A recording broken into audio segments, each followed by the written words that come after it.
మీ first cinema నటన ఎలా మొదలైంది? నా ఫస్ట్ మూవీ కోరుకున్న ప్రియుడు మార్కెట్లోకి వచ్చేంత వరకు నేను చచ్చిపోయాననే ఒక టాకు.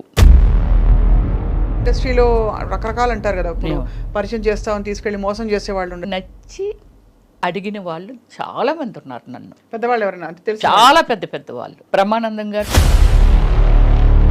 బాబు మోహన్ గారు కూడా.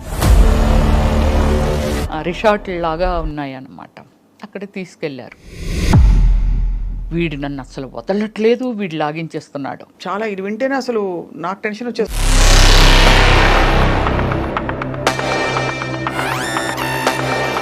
మొహమాటం లేకుండా, ఇబ్బంది పడకుండా ఆ బట్టలు వేసుకున్నప్పుడు, క్యారెక్టర్స్ చేసినప్పుడు ఎప్పుడు అనిపించలేదా?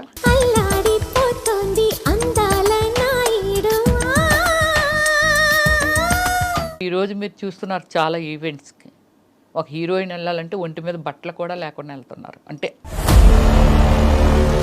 ఇప్పుడు శ్రీరెడ్డి అనే ఒక వ్యక్తి ఉంది, ఆమె పర్సనల్ లైఫ్. అవునంతే, తనది. ఆమె ఎలా ఉండాలని డిజైన్ చేసుకుందో అందులో వెళ్ళిపోతుంది. నన్ను వాళ్ళు వేధించారు, వీళ్ళు పడుకోమన్నారని. సినిమా ఫీల్డ్లో అంటే not only field, any place pressure ఉంటుంది, సెక్సువల్ ప్రెజర్. నేను బిఎఫ్లు చేయలే, నాకు ఆఫర్లు వచ్చి నేను చేయలే. వచ్చాయా ఆఫర్లు? అయ్యో నేను చెయ్యను. లాయర్ని పెట్టి మరీ వాయించాను తెలుసండి, చాలా ఫోర్స్ ఉండేది నా మీద. లీడ్ క్యారెక్టర్స్ చేశారు కదా మీరు? ఎస్.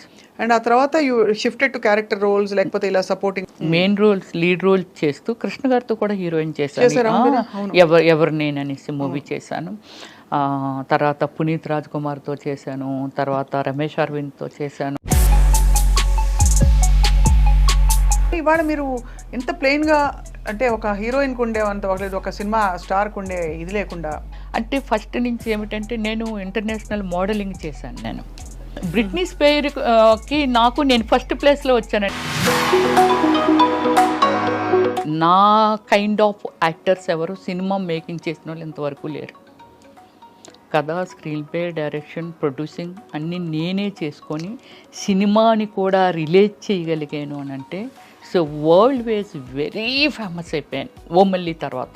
ఎంత హైయెస్ట్ రెమ్యూనరేషన్ ఎప్పుడు అందుకున్నారు? ఆర్యభట్టకండి, దానికి అందుకున్నాను. దానికి వచ్చి 15 lakh ఇచ్చారు నాకు.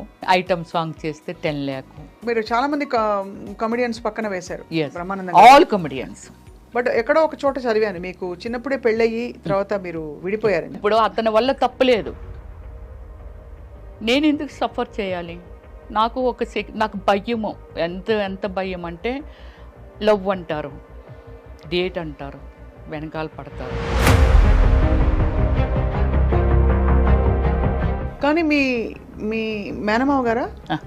అయ్యన్న పాత్రుడు మేనమావ గారు. నా ఓన్ బ్రదరే ఉన్నారు టీడీపీలో. మరి మీరు వైసీపీలోకి రావడం ఏంటి?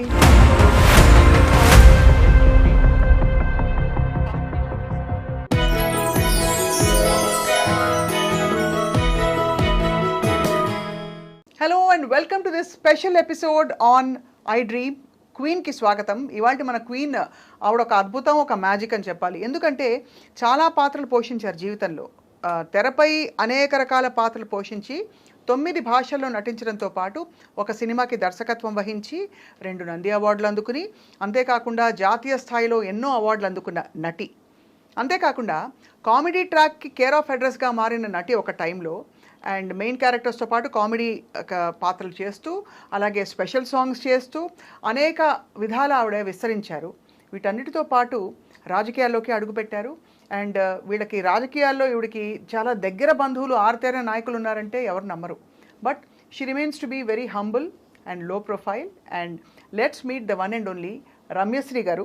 రమ్యశ్రీ గారి జీవితంలో చాలా విషయాలు, అంటే ఇన్ని పనులు చేయడానికి ఎలా వచ్చిన టైము, స్ఫూర్తి, ఇప్పుడు ఏం చేస్తారో కనుక్కుందాం. రమ్యశ్రీ గారు నమస్కారం, థ్యాంక్ యూ వెరీ మచ్.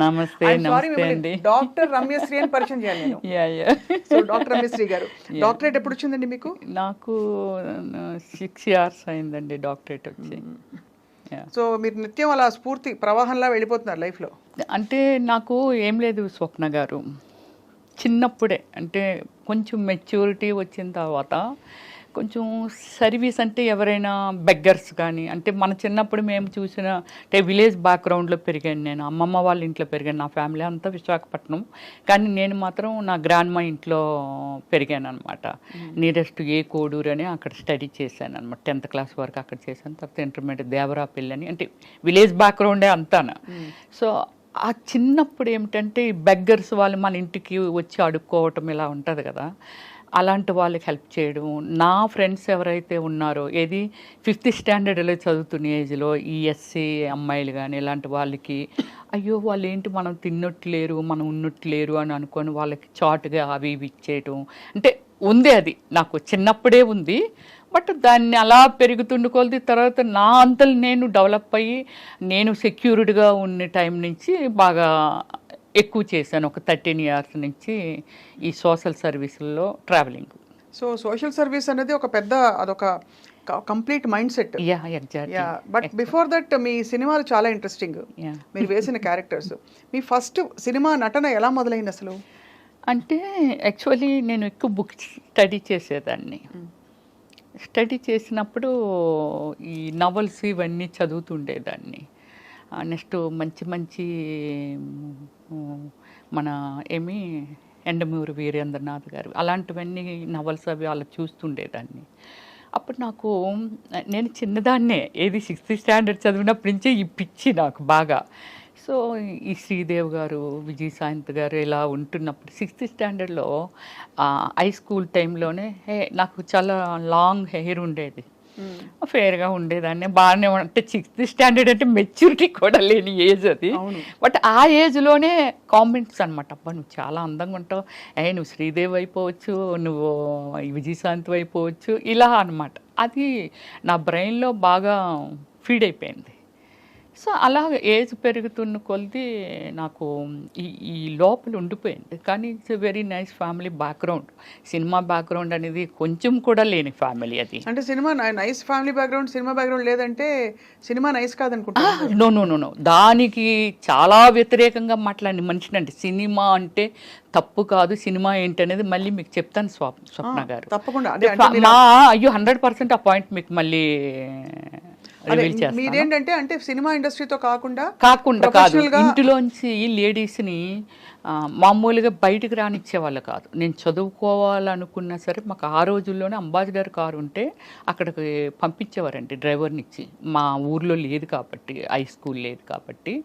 కానీ ఏదైనా మూవీకి వెళ్ళాలన్న ఫ్యామిలీ అంతా కలిసి వెళ్ళటము, లేడీస్ని ప్రత్యేకంగా లేడీస్ని బయటకు పంపరు.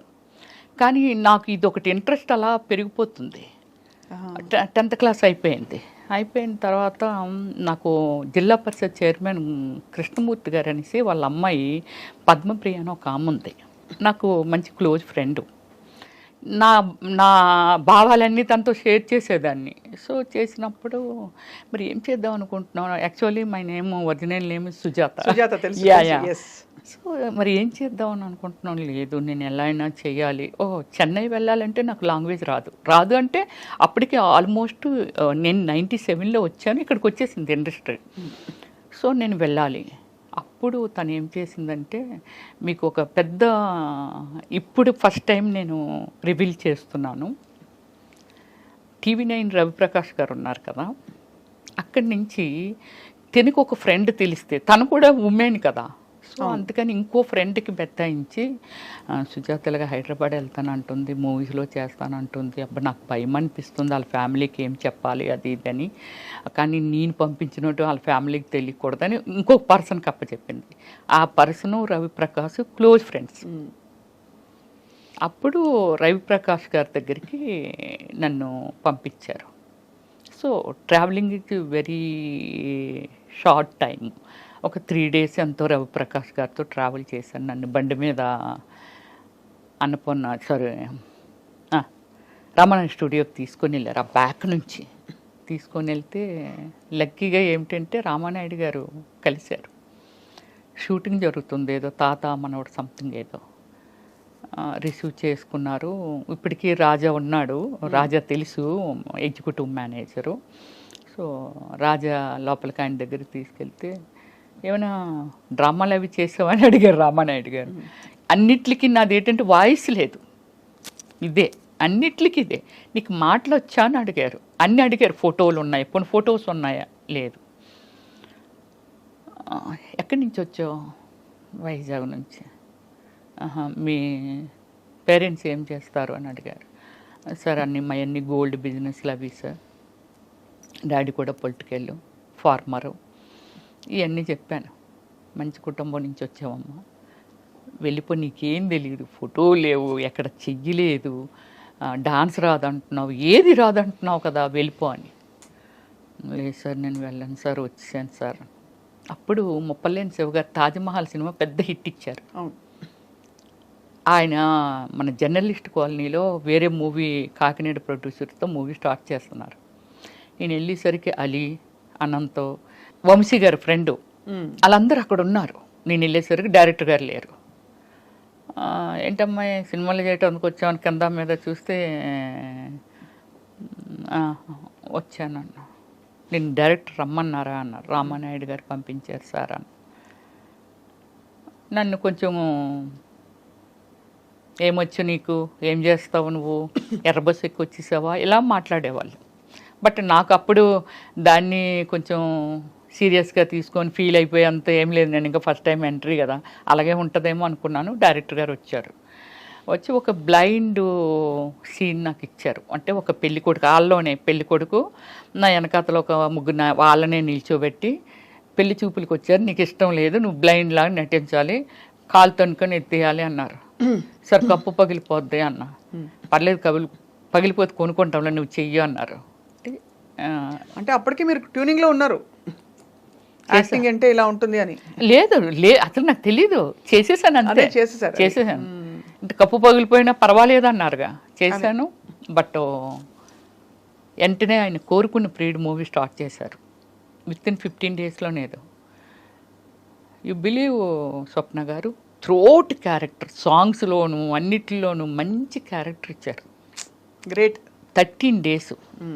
అప్పుడు నాకు 24,000. ఎప్పుడు? 1997లో. ఎక్కువే. నీకు అంత రెమ్యునరేషన్ ఇచ్చారని. కానీ ఎక్కడ ఫస్ట్ టైం చేస్తున్నానని ఫీలింగ్, నాకేం కెమెరా ఉంది, అది ఉంది, ఏం లేదు స్వప్న గారు. అలా చేసుకుంటూ వెళ్ళిపోతున్నాను. మీతో కూడా ఎవరు వచ్చారు రమేశ్రీ గారు? ఎవరు రాలా. మీరు ఒక్కరే? ఎలా ఒక్కదాన్ని వచ్చాను. మాది గోల్డ్ షాప్స్ కదా, మా షాప్లో అప్పారావు అని శ్రీకాకుళం అబ్బాయి వర్క్ చేసేవాడు. వాళ్ళ సిస్టర్ ఇక్కడ ఉంది, ఏది మన చందానగర్లో. అక్కడికి వచ్చిన తర్వాత చూడండి, రవి తీసుకెళ్ళారు కదా, తీసుకెళ్ళి కొన్ని రోజులు మాట్లాడి అన్నీ చేసిన తర్వాత, అక్కడ మాట్లాడిన తర్వాత అబ్బాయి మా ఇంటికి, అంటే వీళ్ళు హైదరాబాద్ నుంచి శ్రీకాకుళం వచ్చి మా గోల్డ్ షాప్ గోల్డ్ కొనుక్కున్నందుకు వచ్చి మా ఇంటికి వచ్చారు. వాళ్ళ ట్రైన్ లేట్ నైట్. సరే భోంచేసి వెళ్ళిపోతారు, రమ్మనమ్మ అని చెప్పి భోజనానికి పిలిచారు. అప్పుడు వాళ్ళ దగ్గర నేను నెంబర్ కొట్టేశాను. ఏంటి? ల్యాండ్లైన్. సెల్లెలు లేవుగా అప్పుడు. అవును, అంతే కదా. ల్యాండ్లైన్ ఇచ్చారు. ఆ తర్వాత అన్నారు వాళ్ళ ఇంట్లో ఉండొచ్చు, నెంబర్ మారిపోవచ్చు, ఎంత డేట్తో వచ్చేసేవారు. రవి గారి దగ్గర నుంచి మళ్ళీ అక్కడికి వెళ్ళిపోయాను. ఆ నెంబర్ ఉందిగా, నెంబర్ కొడితే ఇక్కడమ్మ చందానగర్లో ఉన్నాం మేము, అయ్యో మీరు హైదరాబాద్ వచ్చారా ఏంటమ్మా, రా మా ఇంటికి రండి అని అది ఇదంటే అదే టైం అనుకొని వెళ్ళి వాళ్ళ ఇంట్లో మేబీ 15 days ఉన్నాను. ఈ మూవీ స్టార్ట్ అవుతుంది, నేను వెళ్ళడం అరోరా కాలనీ రోడ్ నెంబర్ 2లో అక్కడ హౌస్ తీసుకున్నాను. అదే నా ఫాదర్ 100%. ఇంట్లో వాళ్ళకి ఏం చెప్పారు? వచ్చి నన్ను తీసుకెళ్ళిపోవటానికి తర్వాత వాళ్ళు చెప్పారు. మరి నేను చెప్పాలిగా, అసలు నిజం చెప్పాలిగా, 15 days ఉన్నానుగా వాళ్ళ ఇంట్లో. అసలు విషయం చెప్పాను, ఇలాగిలాగా అంటే, అమ్మ అదేంటమ్మా అంత పని చేసావు, మంచి ఫ్యామిలీ, అలా చెప్పకుండా రావచ్చా. వాళ్ళు చెప్పింది నాకు అసలు లోపలికి వెళ్ళట్లేదు, నాకు ఇదొక్కటే కనిపిస్తుంది. సో అది నెక్స్ట్ నేను మంచి స్పోర్ట్స్ ఉమెన్ని, కబడ్డీ, ఖోఖో, రన్నింగు, మంచి ప్రైజెస్ కూడా వచ్చాయి. బందర్ వరకు వచ్చాను నేను. ఇక్కడికి రాలేదు, కానీ మళ్ళీ చెన్నై వెళ్ళాను, ఇట్రాలా. సో అలాగే ఏమిటంటే వాళ్ళ ఇంటి దగ్గర నుంచి మా పేరెంట్స్కి వాళ్ళు ఫోన్ చేశారు. చేస్తే మా ఫాదరు బ్రదర్ వచ్చి చాలా సీరియస్ అయ్యారు. ఏం చేశారు, మీకు చెప్పకుండానే వచ్చేసాను, మీరు తీసుకెళ్ళా మరలా వచ్చేస్తాను. ఇదే నా ఆన్సర్, ఇదే ఉంది వాళ్ళ దగ్గర. వాళ్ళు ఏం చెప్పినా ఏం చేసినా. అప్పటికి మీరు మేజరే కదా? అప్పుడెక్కడ మేచినప్పుడే 16 నా ఏజ్ అప్పటికి. 16 16 కాకపోతే బాగా బొద్దుగా ఉండేదాన్ని, అప్పట్లో హీరోయిన్లు అందరూ కొంచెం మెయిన్ క్యారెక్టర్స్ వాళ్ళు కూడా యంగ్ గా ఉండేవారు. లావుగా ఉండేదాన్ని. సో అప్పుడు డాడీ వాళ్ళు చెప్పినా ఏం చేసినా నేనైతే రాను అంటే అనకూడదు ఆ వాడు. మా అమ్మ ఎవరైనా అడిగినా చేసినా నా ఫస్ట్ మూవీ కోరుకున్న ప్రియుడు మార్కెట్లోకి వచ్చేంత వరకు నేను చచ్చిపోయాననే ఒక టాకు. రియల్లీ అంటే అంత ప్రెస్టేజింగ్గా ఫీల్ అయ్యారు. ఒక ఫ్యామిలీ నుంచి చెప్పా చేయకుండా వెళ్ళడము ఇదంతా అనేది. ఆడపిల్ల వెళ్తే కంగారు పడతారు కదండి. కానీ మిమ్మల్ని మీరు ఎలా సంభాళించుకున్నారు అప్పట్లో? అంటే ఇండస్ట్రీలో రకరకాలు అంటారు కదా, ఇప్పుడు పరిచయం చేస్తామని తీసుకెళ్ళి మోసం చేసే వాళ్ళు ఉండొచ్చు. ఇండస్ట్రీలో చాలా మంది ఇలాగా, అంటే ఇవన్నీ వినడమే మనం. అవును. కానీ అఫ్ కోర్స్ చాలా మంది గొప్ప నటీమణులు, గొప్ప సక్సెస్ఫుల్ అయిన ఆర్టిస్టులు 100 మంది ఉన్నారు, 1000 మంది ఉన్నారు. మీ ఎక్స్పీరియన్స్ ఏంటి రమ్యశ్రీ గారు? నేను స్వప్న గారు ఫస్ట్ నుంచి సమ్ లైక్ వెరీ లిమిటెడ్ ఉమెన్ని, ఇన్ని లాంగ్వేజెస్, ఒక 400 పైన మూవీసు, ఇన్ని చేసి ఇన్ని జాతీయ అవార్డులు, స్టేట్ అవార్డులు, is a dare and dash. నా కైండ్ ఆఫ్ యాక్టర్స్ ఎవరు సినిమా మేకింగ్ చేసిన వాళ్ళు ఇంతవరకు లేరు. కథ, స్క్రీన్ ప్లే, డైరెక్షన్, ప్రొడ్యూసింగ్ అన్నీ నేనే చేసుకొని సినిమాని కూడా రిలేట్ చేయగలిగాను అని అంటే, so world wise very famous అయిపోయాను ఓమల్లి తర్వాత. అందరూ రవివర్మ పెయింటింగ్స్ అన్నారు కానీ నేనని ఎవరు అనలేదు.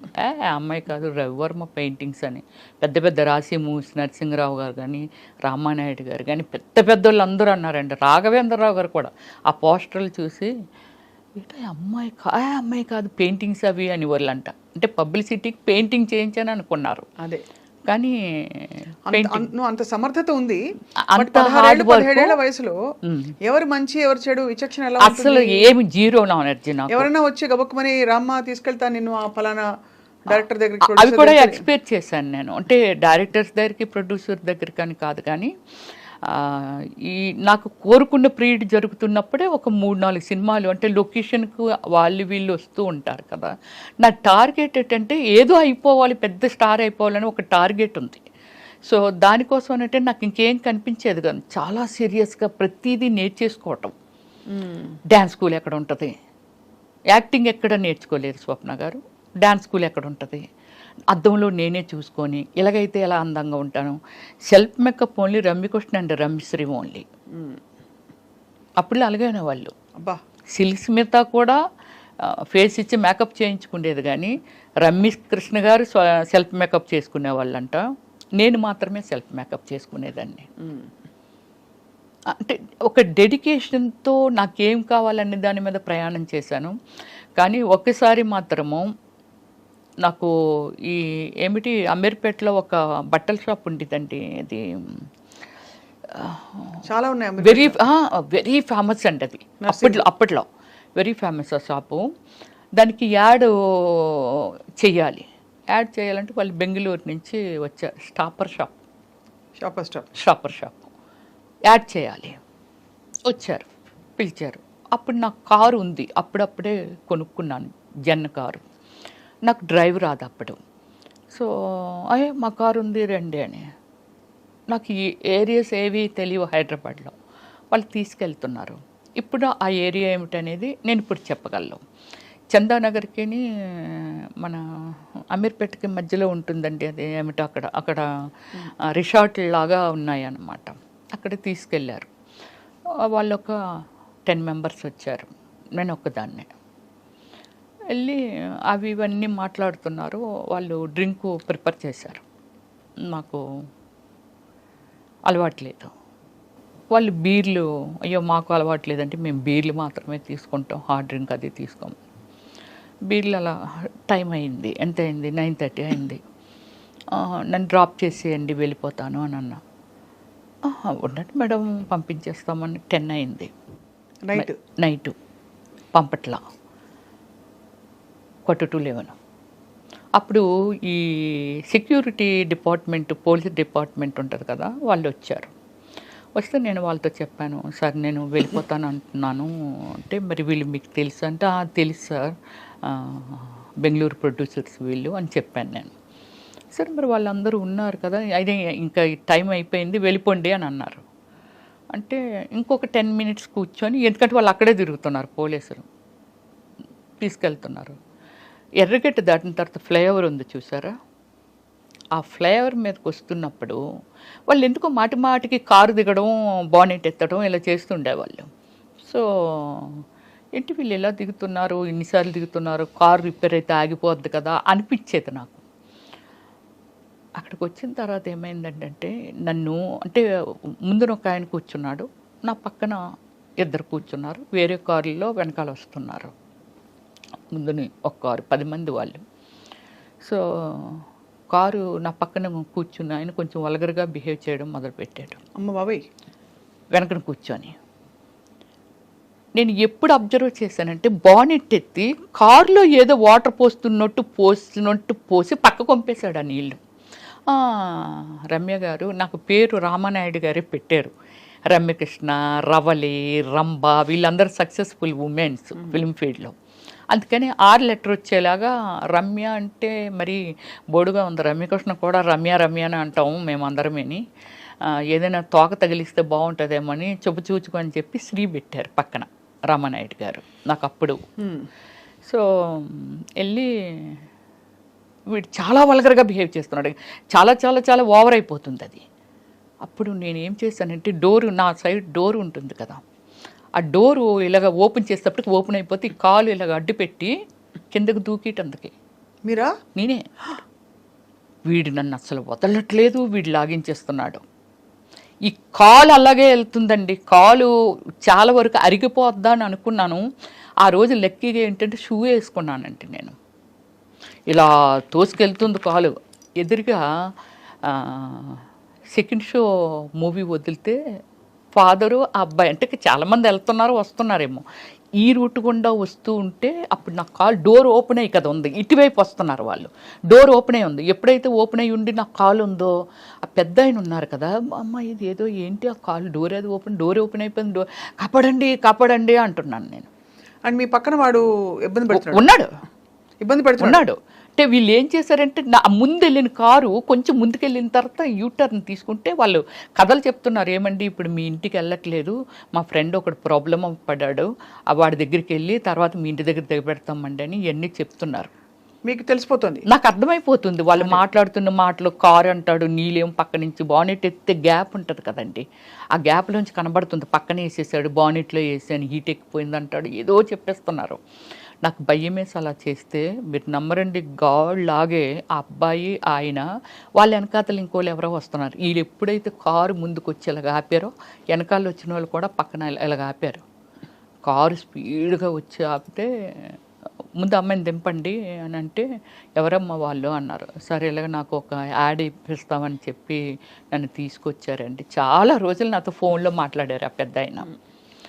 సో ఇది అప్పుడు నన్ను కిందకి దించి మొత్తం బాడీ ఎంత ఉడికిపోయి, బాడీ అంతా స్వెట్టింగ్ వచ్చేస్తుంది అనమాట. అప్పుడు ఆయన దగ్గరుండి బండి మీద అబ్బాయినేమో నువ్వు ఇలాగ వెళ్ళిపో అమ్మ, నేను దగ్గర పెట్టి వచ్చేస్తాను ఆమెని అని చెప్పి నన్ను మా ఇంటి వరకు అరోరా కాలనీలో ఉండేదాన్ని నేను. చిన్నవారు అప్పుడు చాలా మీరు? ఏది చిన్నదాన్ని అన్నారు.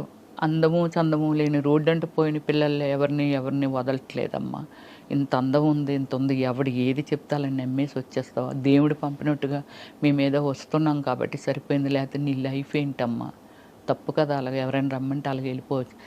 That is first and last. అంతే మీకు అలాంటి ఎక్స్పీరియన్స్? అంతే.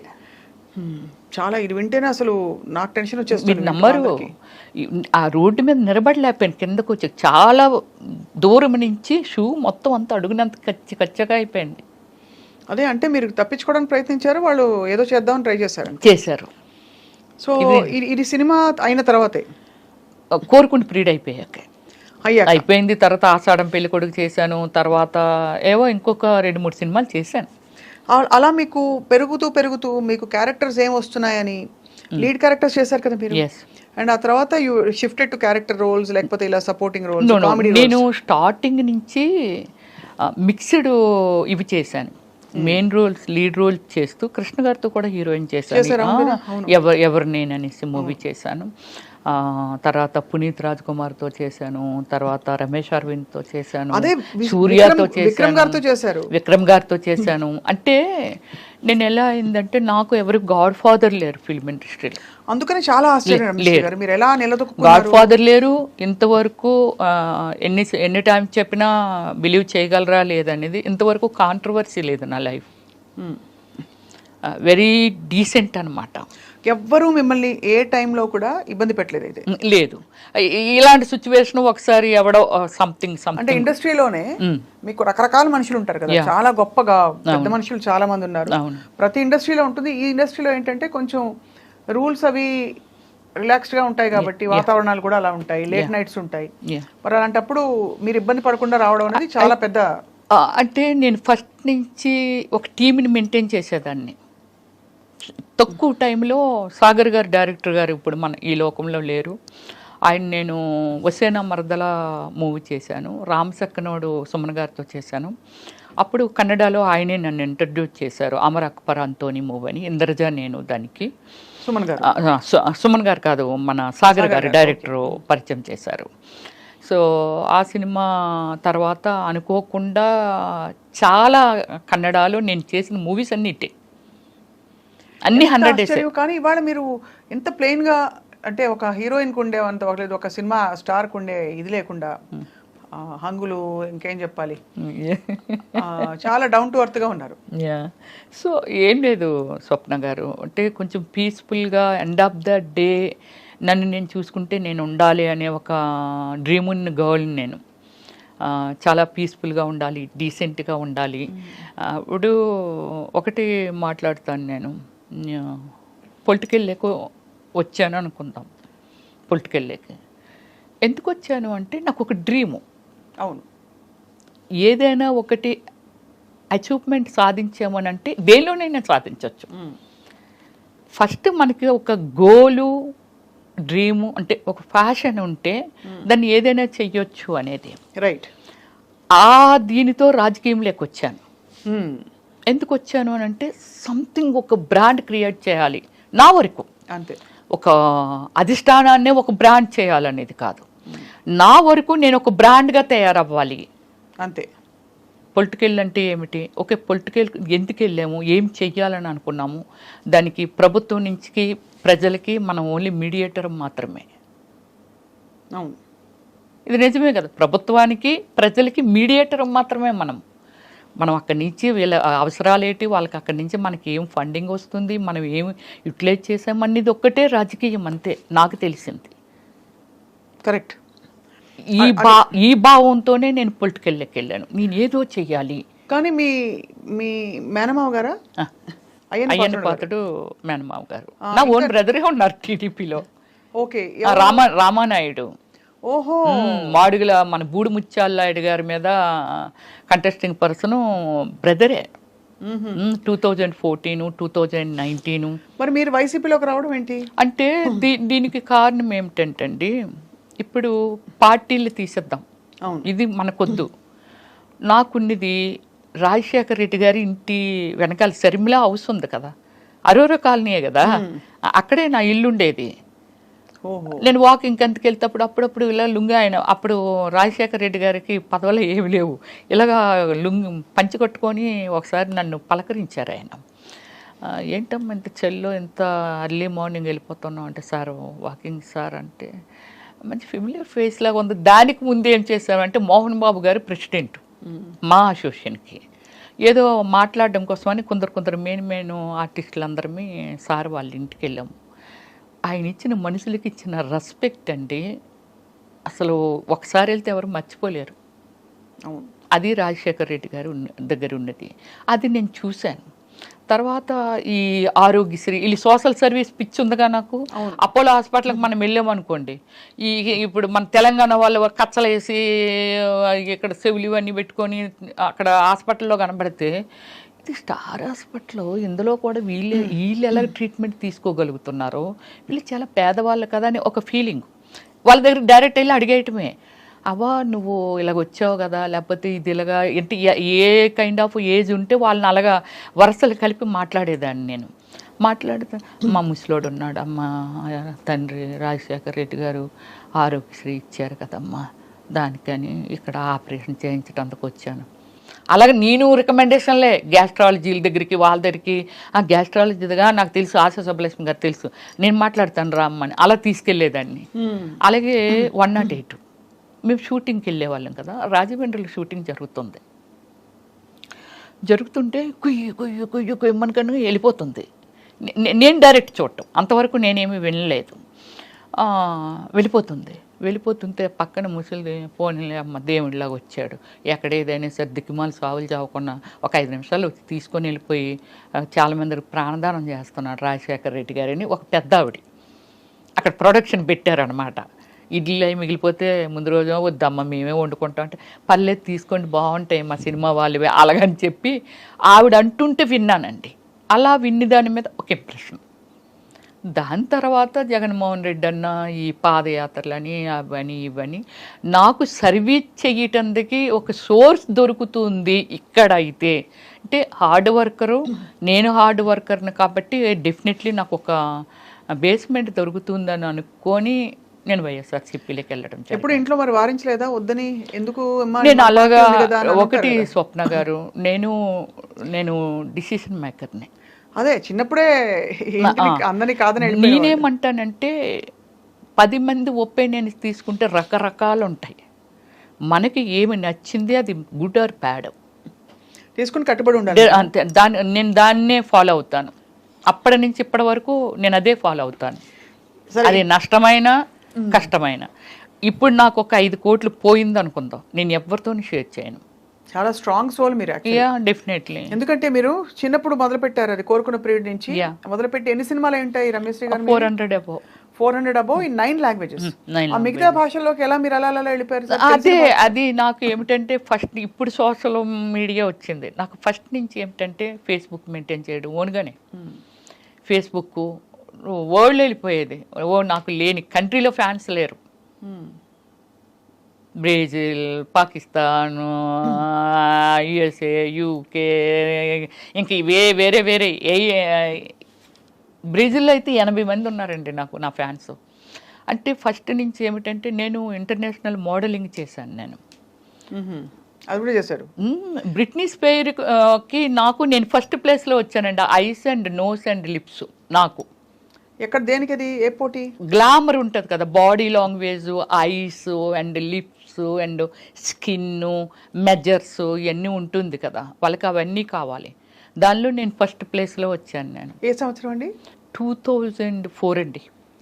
సో ఊరికే పాటలు రాశారు మీరు? ఇంకోటి వినాలి, ఫోక్ బుక్లో వచ్చాను, కవర్ పేజ్లో. ఓహో, ఇంకా ఉంది, నా ఫోన్లో ఉందండి. అంటే ఎంత అచీవ్మెంట్ ఉంది, కానీ నేను ఏమిటంటే దాన్ని పబ్లిక్ అని కాదు. నేను అప్పుడులో మనకి ఏముండేది, పేపర్స్, ప్రెస్, అంతే కదా. ఎంతోమంది అన్నీ కవర్ పేజీలే, బ్యాక్ కవర్ పేజీ ఇటు పక్క, ఒకవేళ బ్యాక్ కవర్ పేజ్ చిరంజీవి గారు ఉన్నారు అనుకో, front cover page Rameshwari.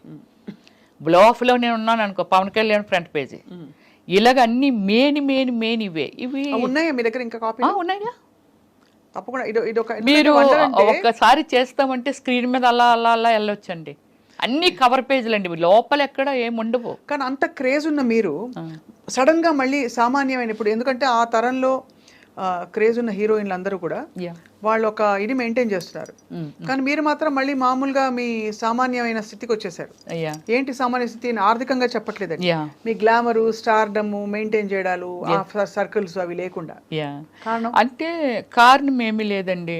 Political అంటే నాకు కొందరు పెద్దలు చెప్పిందని కాదు, కానీ డీసెంట్గా ఉండాలి, తర్వాత నానకూడదు, ఆ వర్డ్ అదే అనుకుంటాను, అది ఉంది. అయితే ఇంకోటి నేను చెప్తాను, ఆత్మ సౌందర్యం లేనిది, ఆత్మశుద్ధి లేనిది శివ పూజలు ఎలా మనల్ని మనం శుద్ధిగా ఉంచుకున్నప్పుడే కదా ఎదుటి వాళ్ళని. ఇప్పుడు నేను గ్లామర్గా ఉన్నాను, ఆవిడ స్లీవ్లెస్ వేస్తుంది అనేది. దీనికి ఎగ్జాంపుల్ మీకు చెప్తాను. యూఎస్ఏ ఒక ఈవెంట్కి వెళ్ళాము.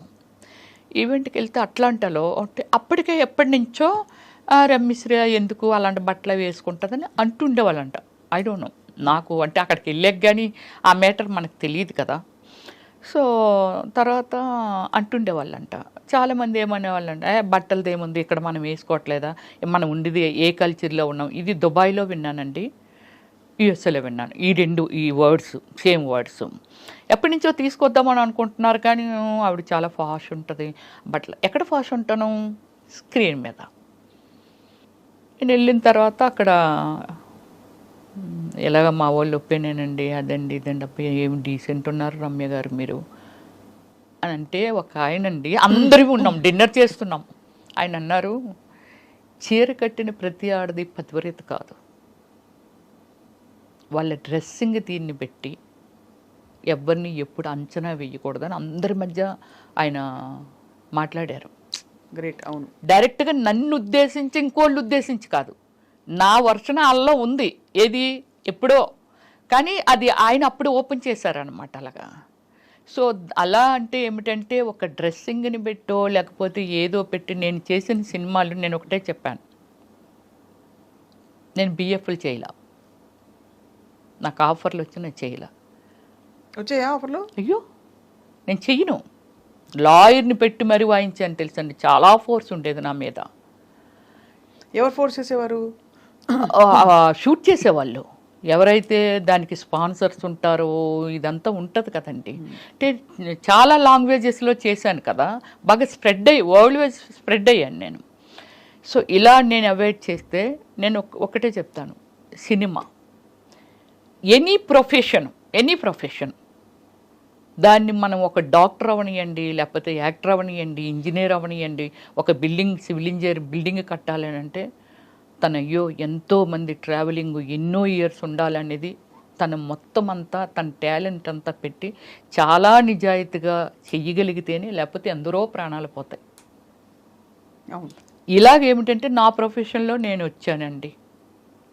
ఒక డైరెక్టర్ డ్రీమ్లో దిస్ ఈజ్ ఒక కాన్సెప్ట్ ఈజ్ వన్ ఫ్యామిలీ. ఒకరు ప్యాంట్ వేస్తారు, ఒకరు చీర కడతారు, ఒకరు షార్ట్లు వేస్తారు, డిఫరెంట్ కాన్సెప్ట్ ఈజ్ స్టోరీ. అలా మీరు వేసిన క్యారెక్టర్స్కి చాలా చోట్ల మీరు కొన్ని ఎక్స్పోజ్ చేసే బట్టలు వేసుకున్నాను.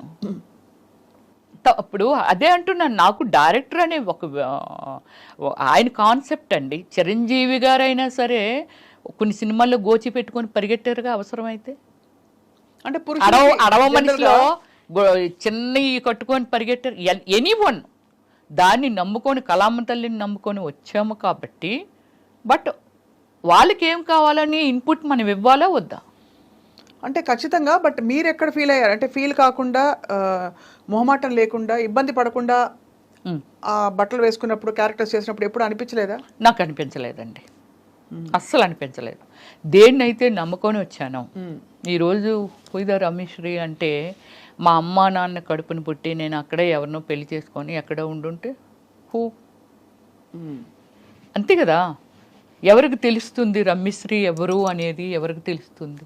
ఖచ్చితంగా. అంటే నేమ్ ఫేమ్ కోసం, బట్ అయినా కూడా ఒక పెంపకం, ఒక వాతావరణంలో పెరిగినప్పుడు, మీరు అన్నట్టు సినిమా ఇండస్ట్రీ లేకపోతే నేను రాను, తప్పకుండా ఇబ్బంది పడతారు.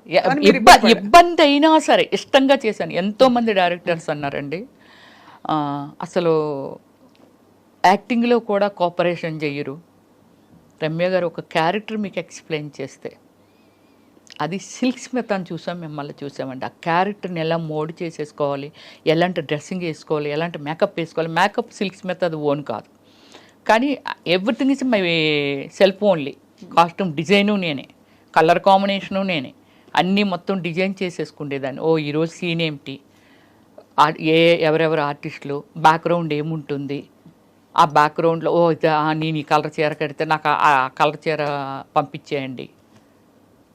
అలాగే కాస్ట్యూమ్ డిజైన్లు కూడా నేను సినిమాకి కాస్ట్యూమ్ అంతా నా పర్సనల్, అంటే నేనే డిజైన్ చేసుకున్నాను నేను. అలాగే ఆల్ మూవీస్కి నా పర్సనల్ డిజైనింగ్ అండి. సో ఎక్కువ ఇలాంటి కాస్ట్యూమ్స్ వేసిన క్యారెక్టర్స్ మీరేంటి డాన్స్ సీక్వెన్సెస్ చేశారు, చాలా ఐటమ్ సాంగ్స్ కూడా చాలా చేశారు. ఏమైనా గుర్తున్నాయా మీకు? మీరు పాపులర్గా హిట్ అయిన సాంగ్స్? పాపులర్గా హిట్ అయినవి అంటే, నేను సూర్యతోని శ్రీ అనే ఒక మూవీ చేశాను తమిళ్లోని. సూర్యాది ఇప్పుడు నా ఏమి సినిమా అంటే సూర్యాది కాదు, విక్రమ్తో కూడా వన్ సాంగ్ చేశాను, యూత్ యూత్ చేశాను, రోజుకో రోజా చేశాను. ఎలా ఉండేవారు తర్వాత వాళ్ళందరూ మీతో? నాతో విక్రమ్ చాలా బాగుండేవాడు. చాలా అంటే లిమిటెడ్ పర్సన్ అనమాట. హాయ్ అంటే హాయ్, ఎర్లీ మార్నింగ్ రాగానే విచ్చేయడం సూర్య. కానీ విక్రమ్ అది కాదు.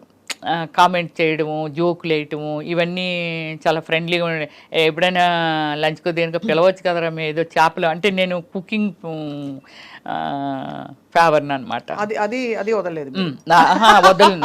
మటన్, గోంగూర కానీ, ఫిష్ పులుసు కానీ వెరీ ఫేమస్. ఎప్పుడో మీరు రావాలి ఇంటికి. నేను వెజిటేరియన్ అండి. అయ్యో సారీ.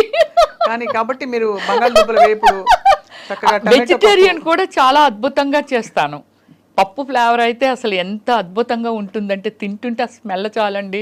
అంటే పప్పు టమాటా కానీ ఎనీ లీవ్స్ యాడ్ చేసి కానీ చాలా బాగా చేస్తాను. గోంగూర పచ్చడి, పచ్చి పచ్చడి, ఇలాంటివన్నీ. కంప్లీట్ గా జీవితాన్ని ఎలా స్ట్రా వేసి పీల్చేయాలో అన్ని మీరు అంతేగా. కానీ చాలా మంది చెప్తారు, స్వప్న గారు మీరు స్క్రీన్ మీద చూసిన రమ్య గారికి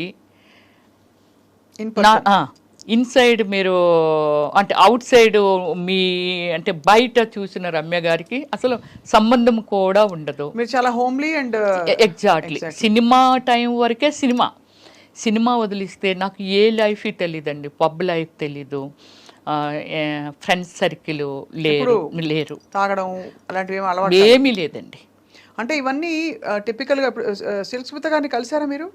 లేదు, అప్పటికే నేను వచ్చేసాను 97లో కదా నేను వచ్చాను. అప్పటికే ఆమె అవుట్ అయిపోయారు. అవును కదా, అవును కరెక్ట్. 97 అంటే కరెక్టే. మరి ఎవరెవరిని కలిసారు మీ కంటెంపరీస్? నేను సౌందర్య గారితో వర్క్ చేశాను, రమ్యకృష్ణ గారితో వర్క్ చేశాను. సౌందర్య గారితో నేను, సౌందర్య గారు అంటే ఇక్కడ తెలుగులో చేశాము. కన్నడలో ఆర్యభట్ అని నేను సెకండ్ హీరోయిన్. నాకు అవార్డు వచ్చింది, తనకు రాలేదు, నాకు వచ్చింది అవార్డు.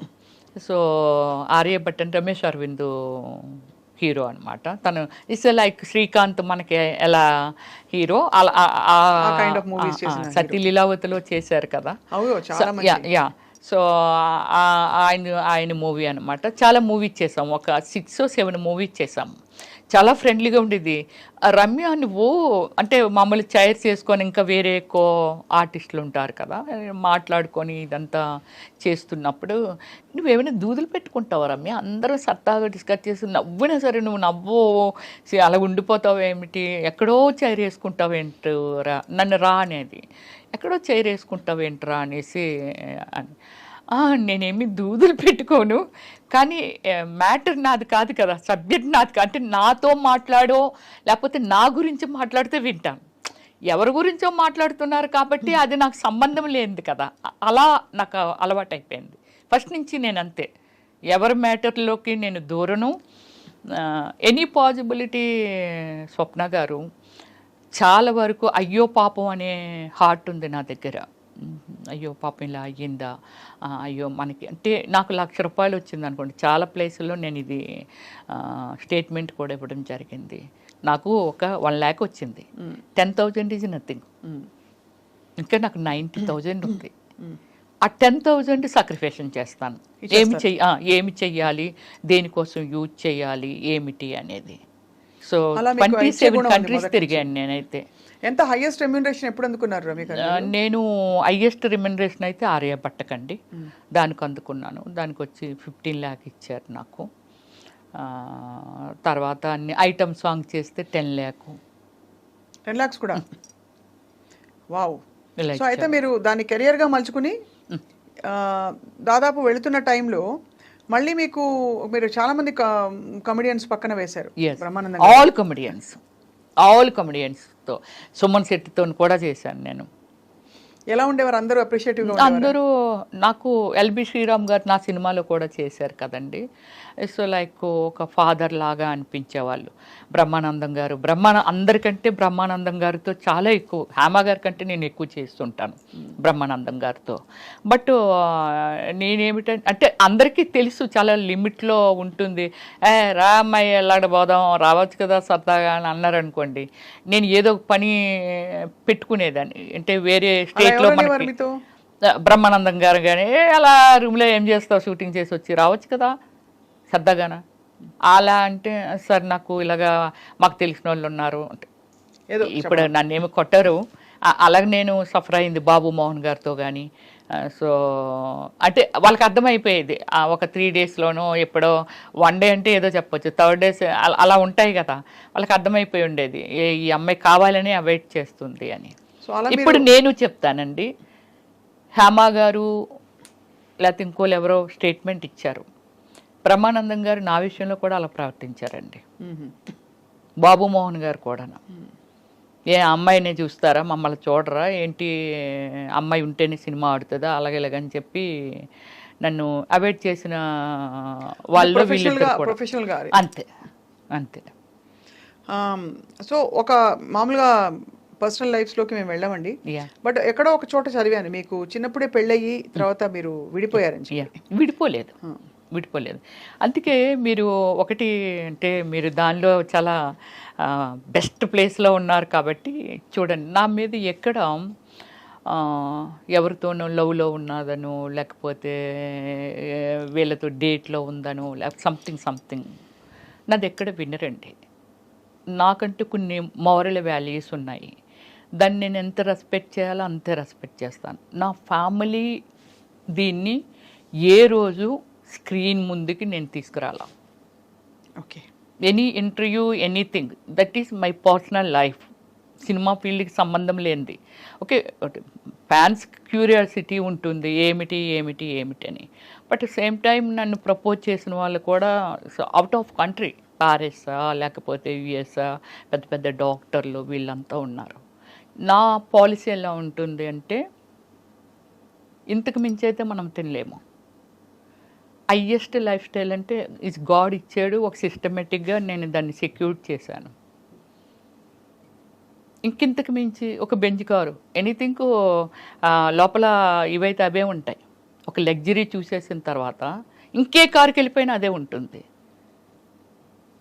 150కి మించి పై వెళ్తే ఏ కారు అయినా అవుటే. నారాయణ గారు అబ్బాయి ఏమయ్యారు అనుకుందాం. అలాంటి చాలామందికి ఇది. అవును, ఇంతకు మించి లైఫ్ ఏంటి, ఇంతకు మించి లైఫ్ లేదు కదా. నేనే ఒక సెక్యూర్డ్గా ఉన్నాను. ఓకే, నాకు డ్రైవర్ ఉంటాడు, 2 పనులు ఉంటారు, మంచి స్టేయింగ్ హోమ్ ఉంది, సో పోనీ ఇంకొక హోమ్ ఉంది, ఇంకేమిటి. అందుకని నాకు అంత అలా వెళ్ళిపోవాలి అని ఏం లేదు. నన్ను అందరికీ తెలుసు, లైఫ్ లైన్లో ఉండాలి. ఓకే, దానికి ట్విట్టర్ ఉంది, ఇన్స్టాగ్రామ్ ఉంది, ఫేస్బుక్ ఉంది. అప్పుడప్పుడు హాయ్ హవ్ యు అని ఏదో విచ్చేస్తూ ఉంటాము. ఓ రమేశ్వరి గారు ఇప్పుడు ఇలా ఉన్నారు, ఇప్పుడు మీ ముందుకు వచ్చాను, సో ఇప్పుడు నేను కనిపిస్తాను అంటే ఇంతే తప్ప నేను అత్యాశకు వెళ్ళిపోనండి. అత్యాశ మీన్స్ అన్లిమిటెడ్ అనేది మనిషి పతనమే. అవును, మీరు ఫ్లైట్లో ఎంతసేపు ట్రావెల్ చేయండి, అమెరికా వెళ్ళి భూమి మీద ల్యాండ్ అవ్వాల్సిందే. ఆ పాలసీ ఉంది నా దగ్గర. అది చాలా మంచి పద్ధతి. మీరు అంటే ఫస్ట్ నుంచి ఎంత అండర్స్టాండింగ్ ఉంటే మీరు మిమ్మల్ని మీరు అంటే లీడ్ చేసుకోవడమే కాకుండా మీరు ఇన్ని రంగాలలో ఇంత మీ ప్రతిభను చూపించారు. అదే అంటే సో అయితే మీకు వివాహం అయిందండి? అయింది, చిన్నప్పుడే అయిపోయింది. 13 years ఏజ్కే మ్యారేజ్ అయిపోయింది. కాకపోతే నేను ఎక్కడ రివీల్ చేయలేదు అంతే, అంతకు మించి. ఇప్పుడు మీ వారు ఎక్కడ ఉన్నారు? ఎక్స్పైర్ అయ్యారు. ఒక 2 years బ్యాక్ ఎక్స్పైర్ అయ్యారు. Okay, yeah. సో మరి ఈజ్ లైక్ మై ఫాదర్ స్వప్న. చెప్పాను కదా, చాలా రెస్పెక్ట్ ఇస్తాను. ఈరోజు గుడిలో పూజించినట్టుగా పూజిస్తాను ఆయన్ని, చాలా రెస్పెక్ట్ ఇస్తాను. Not a wrong. ఇప్పుడు అతని వల్ల తప్పలేదు, నేను ఎందుకు సఫర్ చేయాలి? నాకు నాకు భయము, ఎంత భయం అంటే, లవ్ అంటారు, డేట్ అంటారు, వెనకాల పడతారు. సరే, మన బిజీలో మనం ఉంటాము, ఎంతోమందిని నేను ఫేస్ చేశాను. కృష్ణకుమార్ గారు 15 years గ్యాప్ అండి, ఆమెకి ఫీల్డ్ వదిలేసింది పూర్తిగా. బెంగళూరులో ఆమె పెద్ద ఎస్టేట్ ఉంటుంది, తెలుసు, నేను వెళ్ళానుగా. వెళ్ళారా? ఇంటర్వ్యూ చేశారా? అసలు లైక్ నా కూతురు వాడిని కేఆర్ విజయ్ గారు అంతే నన్ను పెంచుకుంటామనే వాళ్ళండి. ఆ ఎస్టేట్లో నాకు ఒక అత్త క్యారెక్టర్ చేయాలి, ఆమె అయితే బాగుంటుంది. అక్కడే కదా షూటింగ్ అంతానా, చేస్తే బాగుండు అని అనుకుంటా. అమ్మ ఇప్పుడు మళ్ళీ మేకప్ అయ్యి కూర్చొని వాళ్ళు ఎవ్వరు అడిగినా యాక్సెప్ట్ చేయలేదండి. నేను అడిగాను, ప్లీజ్ మీరు చెయ్యండి బాగుంటుంది మంచి క్యారెక్టర్ అంటే అప్పుడే యాక్సెప్ట్ చేశారు. డైలీ లంచ్ ఆవిడ ఇంట్లోనే, ఆ ఎదురుగానే సావుకార్ జానకి గారు చూసాను ఆవిడ వెళ్ళారా? పుట్టిరు. ఆవిడ కూడా. మేఘా వర్షించని ఒక మూవీ అనమాట, అద్భుతమైన మూవీ. అలాగే మలయాళంలో ఒక మూవీ చేశాను, ఆ మూవీకి నాకు అవార్డు వచ్చింది. సో అలాగే ఏమిటంటే వాళ్ళందరూ మాట్లాడుతుండేవాళ్ళు ఈ వీటి గురించి, ఏంటో వస్తున్నారు ఏదో అయిపోతున్నారు. అప్పుడు మన శశికళ గారు ఏదండి ఆమె కాంచనా గారు ఎందుకు అలా మాటల్లో వస్తూ అవతల వెనక వైపు మీరు స్విమ్మింగ్ పూల్ చూసారా అటు చూసాను, అక్కడ కుర్చీలు వేసుకొని కూర్చున్నాము. కూర్చుంటే ఇవన్నీ చెప్పేవారు, వీళ్ళు ఎలాగైపోయారు అలా అలాగైపోయారు, సావిత్రి గారు ఎలాగైపోయారు ఇవన్నీ అని. ఏమిటి అని అంటే ఎవరినో నమ్మితే కదా అలాగైంది. ఆమెమో వాళ్ళ బ్రదర్స్ నమ్మి అలాగైపోయిందంట, ఈమెమో అతన్ని నమ్మి. అదొక్కటే మనకి బాగా ఫేమస్ కాబట్టి చేయలే. అలాంటి కొన్ని ల్యాక్స్ ఆఫ్ సిచ్యువేషన్స్ ఉంటాయి. చాలా కరెక్ట్గా చెప్పారు మీరు. అంటే కానీ ఆ వయసులో మీరు అంత తెలుసుకుని దాన్ని అమలుపరచడమే పెద్ద విషయం. అదే గ్రేట్. అదే గ్రేట్. ఎందుకంటే ఒకటి సరే మీ వారితో మీకు అనుబంధం ఉన్నా, ఒక రెస్పెక్ట్ ఉన్నా, ఏమున్నా కూడా మీరు యాక్ట్ చేయడం ఆయన ఆపలేదు ఎప్పుడు. లేదు, నాకు ఎప్పుడు ఏది అభ్యంతరం చెప్పలేదు. అది గొప్ప విషయం. మీరు కూడా ఇండస్ట్రీకి వచ్చేసి టెంప్ట్ అయిపోయి ఇంకో దారిలోకి వెళ్ళిపోయి, అంటే నేను తప్పు రైట్ అని చెప్పట్లేదండి, ఎవరి జీవితానికి వాళ్ళు బాధ్యులు. డెఫినెట్లీ ఇప్పుడు అంత గొప్ప నటీమణుల గురించి మనం మాట్లాడుకున్నప్పుడు వాళ్ళ జీవితం అయ్యో ఇలా అయిపోయిందని మీరు చెప్తున్నారే, అలా కాకుండా మిమ్మల్ని మీరు కాపాడుకోగలిగారు. Actually you don't need anybody in your life, frank గా చెప్పాలంటే. నేనే రాజు నేనే మంత్రి అన్ని. ఒకటి స్వప్న, నీ మనసులో ఉన్న అడగాలని అడగలేకపోతున్నావు ఏంటో నేనే ఓపెన్గా చెప్తున్నాను.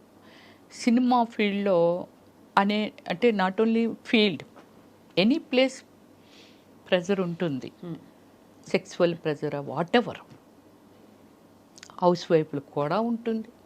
ఇష్టం అది, దాన్ని ఎవరు మీ అభ్యంతరం చెప్పడం లేదు. నాకు ఒక ఐటెం ఇలా కూర్చొని మాట్లాడుతున్నాను స్వప్న, నువ్వు నాకు నచ్చేయచ్చు, లేకపోతే వీళ్ళు చూస్తున్నాను చాలా ఐటమ్స్ ఉన్నాయి, అందులో ఏదో నాకు నచ్చొచ్చు, ఇది నా హార్ట్ స్పందన. అలాగే ఎవరికి ఎందుకు నచ్చమో, ఒక గ్లామర్ ఉన్నప్పుడు వెంకటేశ్వర స్వామి దగ్గరికి ఎందుకు వెళ్తున్నాము, ఆయన ఏమైనా ఇచ్చేస్తున్నారా, ఇస్తారా మనకు తెలియదు, ఇస్తారా ఎవరు, కానీ నచ్చారు. చాలామంది గాడ్స్ ఉన్నారు కదా. కానీ ఐహిక సుఖాలకి దైవిక సుఖాలకి, దైవిక ఆనందానికి తేడా ఉంది కదా. ఉంది ఎగ్జాంపుల్ చెప్తున్నాను అంతే. అలాగా మనకి ఏమిటంటే మనం నచ్చిన వాళ్ళు పాపం ఎంతో మంది ఉండొచ్చు, దాన్ని ఎక్స్పెక్ట్ చేయడంలో తప్పులేదు, కానీ బలవంతం పెట్టకూడదు. సినిమా ఫీల్డ్లో కలిసి వర్క్ చేస్తుంటారు. ఇప్పుడు 500 కోట్లు 1000 కోట్లు బడ్జెట్లు వచ్చేసాయి, 5 crores అనుకుందాం. 5 crores పెట్టి ఒక మూవీ మేకింగ్ చేసిన ఒక ప్రొడ్యూసర్కి క్రమశిక్షణ ఉండదంటావా? ఒక డైరెక్టర్ తన సినిమా హిట్ అవ్వాలి, అదవ్వాలి, ఇదవ్వాలి అని ఎంత టెన్షన్లో తన క్రమశిక్షణ ఉండదంటారా?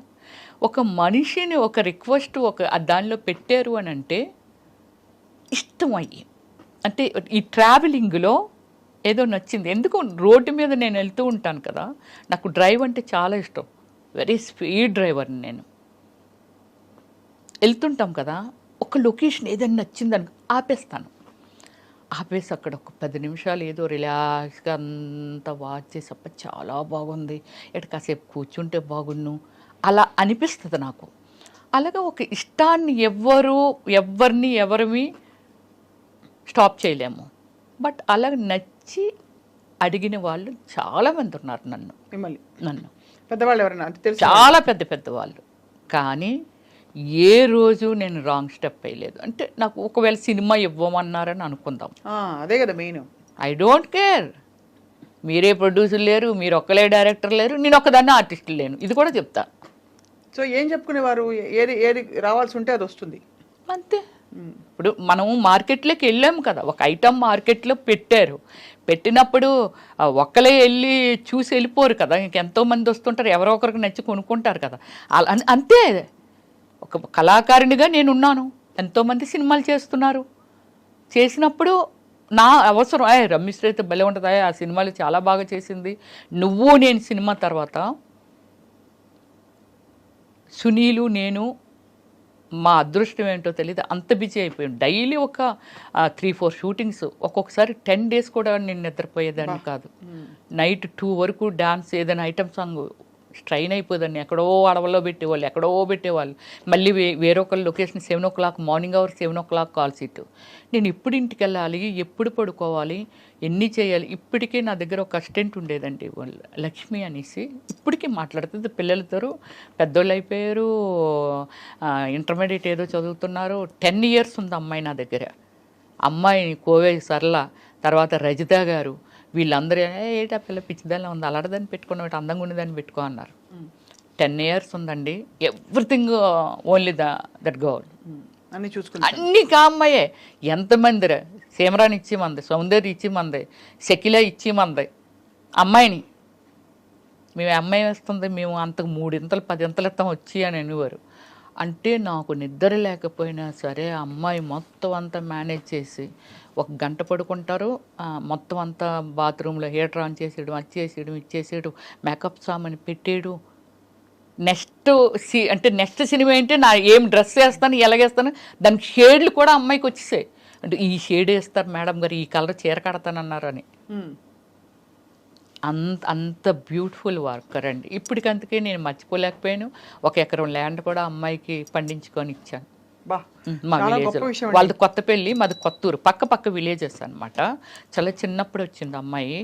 అమ్మాయిని నన్ను జైల్లో పెడతానని వారు, ఎంత చిన్నపిల్లని వర్క్ లేయడం మా మేడం పంచుకుంటుంది అనేది. అమ్మాయికి 1 acre కూడా ఇచ్చాను స్వప్న నేను. చాలా చాలా పెద్ద విషయం. అంటే మీరు ఇంత కనెక్ట్ అయ్యి అందరితో, మీరు ఒక్కొక్కరి గురించి మాట్లాడుతుంటే కూడా మీకు ఎంత కనెక్టెడ్గా వాళ్ళ జర్నీస్ మీతో కొనసాగాయి, మీ కోస్టార్స్ కావచ్చు. కానీ ఈ మొత్తం జీవితంలో మీరు యాక్చువల్లీ ఏం కోరుకున్నారు, అవన్నీ వచ్చేసాయి. What did you want? ఇప్పుడు ఇండస్ట్రీకి వచ్చినప్పుడు ఏమనుకుంటారు, పేరు రావాలి, అవును, నేను యాక్ట్ చేయాలి, 10 మంది నన్ను గుర్తుపట్టి మెచ్చుకోవాలి, ఇదే కదా, నాకు బోల్డ్ డబ్బులు ఉండాలి, ఇంతే కదా ఉంటాయి. ఇంకేమన్నా ఉంటాయా? అంటే నేను అనేది ఫర్ ఎగ్జాంపుల్ అవార్డ్స్ గెలుచుకోవాలి, అలాంటివి ఉంటాయా? అవి వచ్చాయి. మదర్ తెరెసా అవార్డు వచ్చింది for social service, of course. అది కాకుండా మీరు maximum number of languages 9 languages. 9 language. So Telugu, Tamil, Malayalam, Kannada, Oriya, Bhojpuri, Hindi, Punjabi, Bengali. అబ్బా, ఎంత గొప్ప లైఫ్, అది కూడా ఇంత షార్ట్ స్పాన్ లో. ఎగ్జాక్ట్లీ. అదే 7 నుంచి ఇప్పటి వరకే కదా, అంతే. అంటే 26 years లో ఇప్పుడు యాక్ట్ చేస్తున్నారా? ఇప్పుడు అదే నేను పొలిటికల్లోకి వచ్చి చెప్పాను కదా, జగనన్నకి ఇష్టం లేదు సినిమాలంటే అని చెప్పి స్టాప్ చేయడం జరిగింది. బట్ ఇంట్రెస్ట్ ఇంకా చేయాలని ఇప్పుడు మళ్ళీ సెకండ్ ఇన్నింగ్ స్టార్ట్ చేస్తున్నాను నేను. మనకి ఇది నిర్మలమ్మ అమ్మగారు ఎవరైతే ఉన్నారో ఆమె మనకి ఎవరికైనా సరే ఆమెనే ఎగ్జాంపుల్గా తీసుకోవాలి ఎవరైనా. ఎందుకంటే ఆ ఏజ్ వరకు, చనిపోయే మూమెంట్ వరకు ఆమె చేస్తూనే ఉంది. బట్ కళాకారులకి ఇప్పుడు పొలిటికల్ ఆల్సో. సో అయితే కానీ మీరు ఈ క్రమంలో రమేశ్రీ గారు, మీరు వాళ్ళ అందరు యాక్టర్స్ గురించి వినేవాళ్ళు కదా, అంటే వాళ్ళ లైఫ్స్ ఇలాగా, వాళ్ళ లైఫ్ అప్పుడు ఏమనిపించేది? రాంగ్ డెసిషన్స్ తీసుకున్నారు, ఖచ్చితంగా అండి. నేను నా మీలాంటి మీడియా మిత్రులుగా ఉండా కూడా నేను చాలా మందికి, ఎందుకంటే ఇంటర్వ్యూస్ అని ఇండియా గ్రిల్స్ అనేది ఒకటి ఉండేది, ఇప్పుడు ఉందో లేదో నాకు ఐడియా లేదు. ఇండియా గ్రిల్స్ ఎప్పటి నుంచో మొదలు పెట్టేశాను. నాకు అంటే క్యూ కట్టేవాళ్ళు ఇంటర్వ్యూస్కి. ఆ హీరోయిన్లు కూడా వచ్చేవి కాదు ఇంటర్వ్యూస్, అవిని అన్ని ఇంటర్వ్యూ చేసేసేదాన్ని నేను. మీరు ఏం చెప్తారు కొత్తగా వచ్చిన ఆర్టిస్టులకి అంటే, సో కొత్తగా వచ్చిన ఆర్టిస్టులకి ఎవరికైనా సరే ఇప్పుడు వాళ్ళకి ఏం గోల్ ఉంది, ఇప్పుడు ఎంతమంది లైఫ్ని సీరియల్స్లో చేసి ఏదో 1-2 సీరియల్స్ చేసి తర్వాత వాళ్ళ లైఫ్ ఏమైపోతుంది, వాళ్ళు ఏమైపోతున్నారు ఏమిటి, చాలా ఫాస్ట్ థింకింగ్. వచ్చామా, ఒక కారు కొన్నామా, ఒక అపార్ట్మెంట్, దట్స్ ఇట్, దీని తర్వాత ఏమిటి నెక్స్ట్, వాళ్ళు ఎందులోకో వెళ్ళిపోయి వాళ్ళ కెరియర్ స్మాల్ చేసుకొని, అంటే లాంగ్ టైం ట్రావెలింగ్ ఉండడం వల్ల ఎక్స్టెండ్ అవుతాం, అంతే కదా. అవును, అంతే కదా. సో అది కోల్పోతున్నారు చాలామంది. లవ్ చేయడం తప్పని కదా. ఒకటి నేను ఎప్పుడో అప్పుడే చెప్పుంటాను నేను, రమ్య గారు మీ వెంట ఎంతమంది పడి ఉంటారు, ఎవరు అక్కర్లేదండి. ఆశా సుబ్బలక్ష్మి గారు అని వెరీ ఫేమస్ గ్యాస్ట్రాలజీ. ఒకరోజు నేను అపోలోలో రాఘవ దత్తా గారు అనేసి ఆయన దగ్గరికి నేనే డాక్టర్ అంటారు అందరూ, నేనే ఎదురు చెప్తూ ఉంటాను అన్నీని. ఎవ్రీ 6 monthsకి హెల్త్ చెకప్ చేయించుకుంటాను. చేయించుకొని ఇంకా ఎక్స్ట్రా ఈ హెల్త్ చెకప్లో ఏవి రాలేదనేది నేను గూగుల్లో సెర్చ్ చేసి మళ్ళీ పర్సనల్గా వెళ్ళి చేయించేసుకుంటూ ఉంటాను. అమ్మ నీకు ఇక్కడ ఒక విగ్రహం కట్టాలి అపోలో హాస్పిటల్ ముందుని. ఎంత సెన్సిటివ్ ఏంటి రమ్య, మా వాళ్ళకి అందరికీ, లేకపోతే నీకు ఒక పేపర్ ఇచ్చి ఎక్స్ప్లెయినర్లుగా మార్చాలి నిన్ను అక్కడ ముందు కూర్చోబెట్టి అని చెప్తూ ఉంటారు అక్కడ CEO గారు కానీ ఎవరైనా సరే. వెళ్ళిపోతున్నాను, ఆశా సుబ్బలక్ష్మి గారు వెళ్తున్నారు. రమ్య గారు మీరు ఎంత అందంగా ఉంటారు కదండి, మీ వెనకాతలు ఎవరు పడరా అని అడిగింది. ఇలా రెక్క పట్టుకొని లాగి, నేను చూడలేదు అంటే సీరియస్గా వెళ్ళిపోతూ ఉంటాను అనమాట. సో ఇలా రెక్క పట్టుకొని ఇలా లాగింది. ఏమండి ఇంత బాగుంటారు, అసలు మీ వెనకాతలు ఎవరు పడరా అని అడిగింది. ఏంటండి ఈ వీధిలో ఎవరు పడితే అలా పడిపోతారా డాక్టర్ గారు అని అంటే, లేదండి నాకే అనిపిస్తుంది మిమ్మల్ని చూస్తూ ఉంటే. Very lovely. ఆవిడకి ఒకే డాటర్ అనమాట. సో అప్పటికి ఇంకా కిడ్ అమ్మాయి 6 years old అనమాట. సో అలాగే ఏమిటంటే చాలా ప్రౌడ్గా ఫీల్ అవుతాను అంతే, అంతకు మించి ఏమి వెళ్ళను ఎక్స్ట్రా. చాలా ప్రౌడ్గా ఫీల్ అవుతాను. ఎవరైనా నేను వెళ్ళిపోతుంటే నన్ను ఎవరైనా చూశారు, వాడు చూస్తాడు అనుకుంటాను, చూస్తాడు, అది చూడడంలో గ్రేట్గా ఫీల్ అవుతాను. మళ్ళీ వేరే సెకండ్ థాట్ ఏమీ ఉండదు నాకు. అంతే చూడడంలో గ్రేట్గా ఫీల్ అవుతాను. బాగుంది, చాలా ఆనందం ఉంది. ఇంకొక విశేషం ఏంటంటే మీరు 9 భాషల్లో నటించి ఇంత తిరిగేసి అంతా చేశారు, కానీ మీ ఊరి భాష ఎక్కడ పోలేదు. లేదు, ఉత్తరాంధ్ర భాష ఇది కూడా మీకు చెప్పాలి. ఎంతమంది అడిగారు తెలిసిన, ఏంట్రా మీ స్లాంగ్ మార్చవేంటి, ఎందుకు స్లాంగ్? నేనన్నా ఎందుకు మార్చాలి అన్నా, తల్లిని మార్చినట్టుగానే కదా. అవును, మీ ఊరి భాష, మీరు పుట్టి పెరిగిన వాతావరణము, దీన్ని ఎందుకు మార్చాలి అంటాను నేను. ఎందుకు మార్చాలి, మార్చను నేను అనేదాన్ని. చాలా మొండిగా, నీ రూపం చూస్తే నువ్వు చూస్తే అసలు నీకు తెలుగు వచ్చా, ఎక్కడో నారుతమ్మా ఇవి ఇలా అనుకుంటాము. అంటే చాలా ఉంది, మీకు తెలుగు వచ్చా మేడం అని అడుగుతారు. బట్ నేను మాట్లాడేది స్వచ్ఛమైన తెలుగు, మా లాంగ్వేజ్. అదే మీ లాంగ్వేజ్. శ్రీకాకుళం యాడ్ అవుతుంది, శ్రీకాకుళం భాష బాగా వినిపిస్తుంది, యాడ్ అవుతుంది. అలాగే విజయనగరం, బొబ్బులి, విజయనగరము, ఇలా అన్ని విజయనగరం అని పలుకుతాం. విజయనగరం అనేసరికి తెలిసిపోయింది. అది ఆ స్లాంగ్ నేను వదలను, నాకు నచ్చదు. ఇప్పుడు మీ వాళ్ళంతా అక్కడే ఉన్నారా? అంత అక్కడే ఉన్నారు, నేను ఒక్కదాన్ని. మీరు ఎంతమంది అక్క చెల్లెళ్ళు రమేష్? Brothers sisters 6 members. మాది అంతే, మాకు తెలిసినప్పటి నుంచి మాదంతా సెటిల్ ఇన్ విశాఖపట్నము. సో నా బ్యాక్గ్రౌండ్ అంటే నేను పెరిగిందంతా చెప్పాను కదా, అమ్మమ్మ వాళ్ళ ఊర్లో పెరిగాను. సో అందువల్ల ఏమిటంటే నేను 10th class అయిపోయిన తర్వాత సిటీకి వచ్చాను నేను. సో అది అయిపోయిన తర్వాత కొన్నాళ్ళు అంటే ఇంటర్మీడియట్ డిస్కంటిన్యూ చేశాను, చాలా ప్లేస్లో చెప్పాను కూడా, ఇటు వచ్చాను. మీ డాక్టరేటే వచ్చేసింది కదా? వచ్చింది. అదే కాబట్టి అన్నిటిని మించిపోయిన ఆ చదువు అది అందుకేనండి వెరీ ప్రౌడ్గా ఫీల్ అవుతాను. ఇంకేముంది సాధించడానికి ఈ లైఫ్లో అనేది, ఒక పొలిటికల్లే నేను ఎమ్మెల్యే అనిపించుకోవాలి అనేది ఒకటి నాకు టార్గెట్ ఉంది. ఎమ్మెల్యే అనిపించుకోవాలి. నేను ఇచ్చిన సర్వీసు అంటే మనం ఒకటి చెప్తామండి, విగ్రహాలుగా ఒక ఎన్టీఆర్ గారు, రాజశేఖర్ రెడ్డి గారు, లేకపోతే ఎంతోమంది అల్లూరి సీతారామరాజు గారా, లేకపోతే గాంధీ తాత గారా, లేకపోతే ఇలా ఉన్నారు. నా రేంజ్కి ఏది ఇచ్చినా ఆ రేంజ్లో నేను నిలబడాలనేది నాకు ఒకటి ఉంది. అని మీకు ఏది ఇచ్చినా మీరు దానిలో బెస్ట్ చేయాలని, ది బెస్ట్ చేయాలనేదే నా కోరిక అనమాట. అది. సో రమేష్ గారు, ఇన్ని మన డీప్ విషయాలు మాట్లాడాం. ఎన్ని డ్రెస్సులు, ఎన్ని చీరలు ఉంటాయండి మీకు?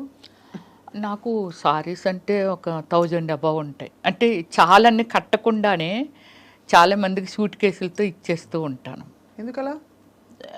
నాకు ఇంకా కట్టే అవసరం రాలేదు, చాలా కాలం అయిపోతుంది. మా పెద్దొదిన గారు ఎవ్రీ ఇయర్ చీర పెడతారు. అది ఆ చీరలు నేను ఎప్పుడైనా టచ్ చేసానో లేదో కూడా నాకు తెలియదు. అలాగే నేను కూడా కొనేస్తాను పిచ్చిగా. అవి నేను కట్టే అవకాశం రావట్లేదు నాకు. డ్రెస్సులే వస్తారు, ఎక్కువ డ్రెస్సులే. కానీ కట్టే అవకాశం వచ్చినా ఎలాంటివి కడతాం మనము? ఏదైనా డిజైనింగ్ వేరు కడతాము. అదే ఎక్కడికి వెళ్ళినప్పుడు కడతాము, ఏదో పార్టీ వేరే వెళ్ళినప్పుడు కలుస్తాం, ఏదో ఒక ఫంక్షన్ ఉంది లేకపోతే ఒక ఆడియో ఫంక్షన్ అక్కడ కట్టింది మళ్ళీ ఇంకోసారి కట్టము. ఇవన్నీ ఏం చేస్తాను, ఎవరైనా గిఫ్ట్లు ఇచ్చినవి ఉంటాయి, దేనికైనా పిలిచినప్పుడు కానీ ఇవన్నీ గిఫ్ట్లు ఇచ్చినప్పుడు ఏం చేస్తానంటే అవి తీసుకుంటాను.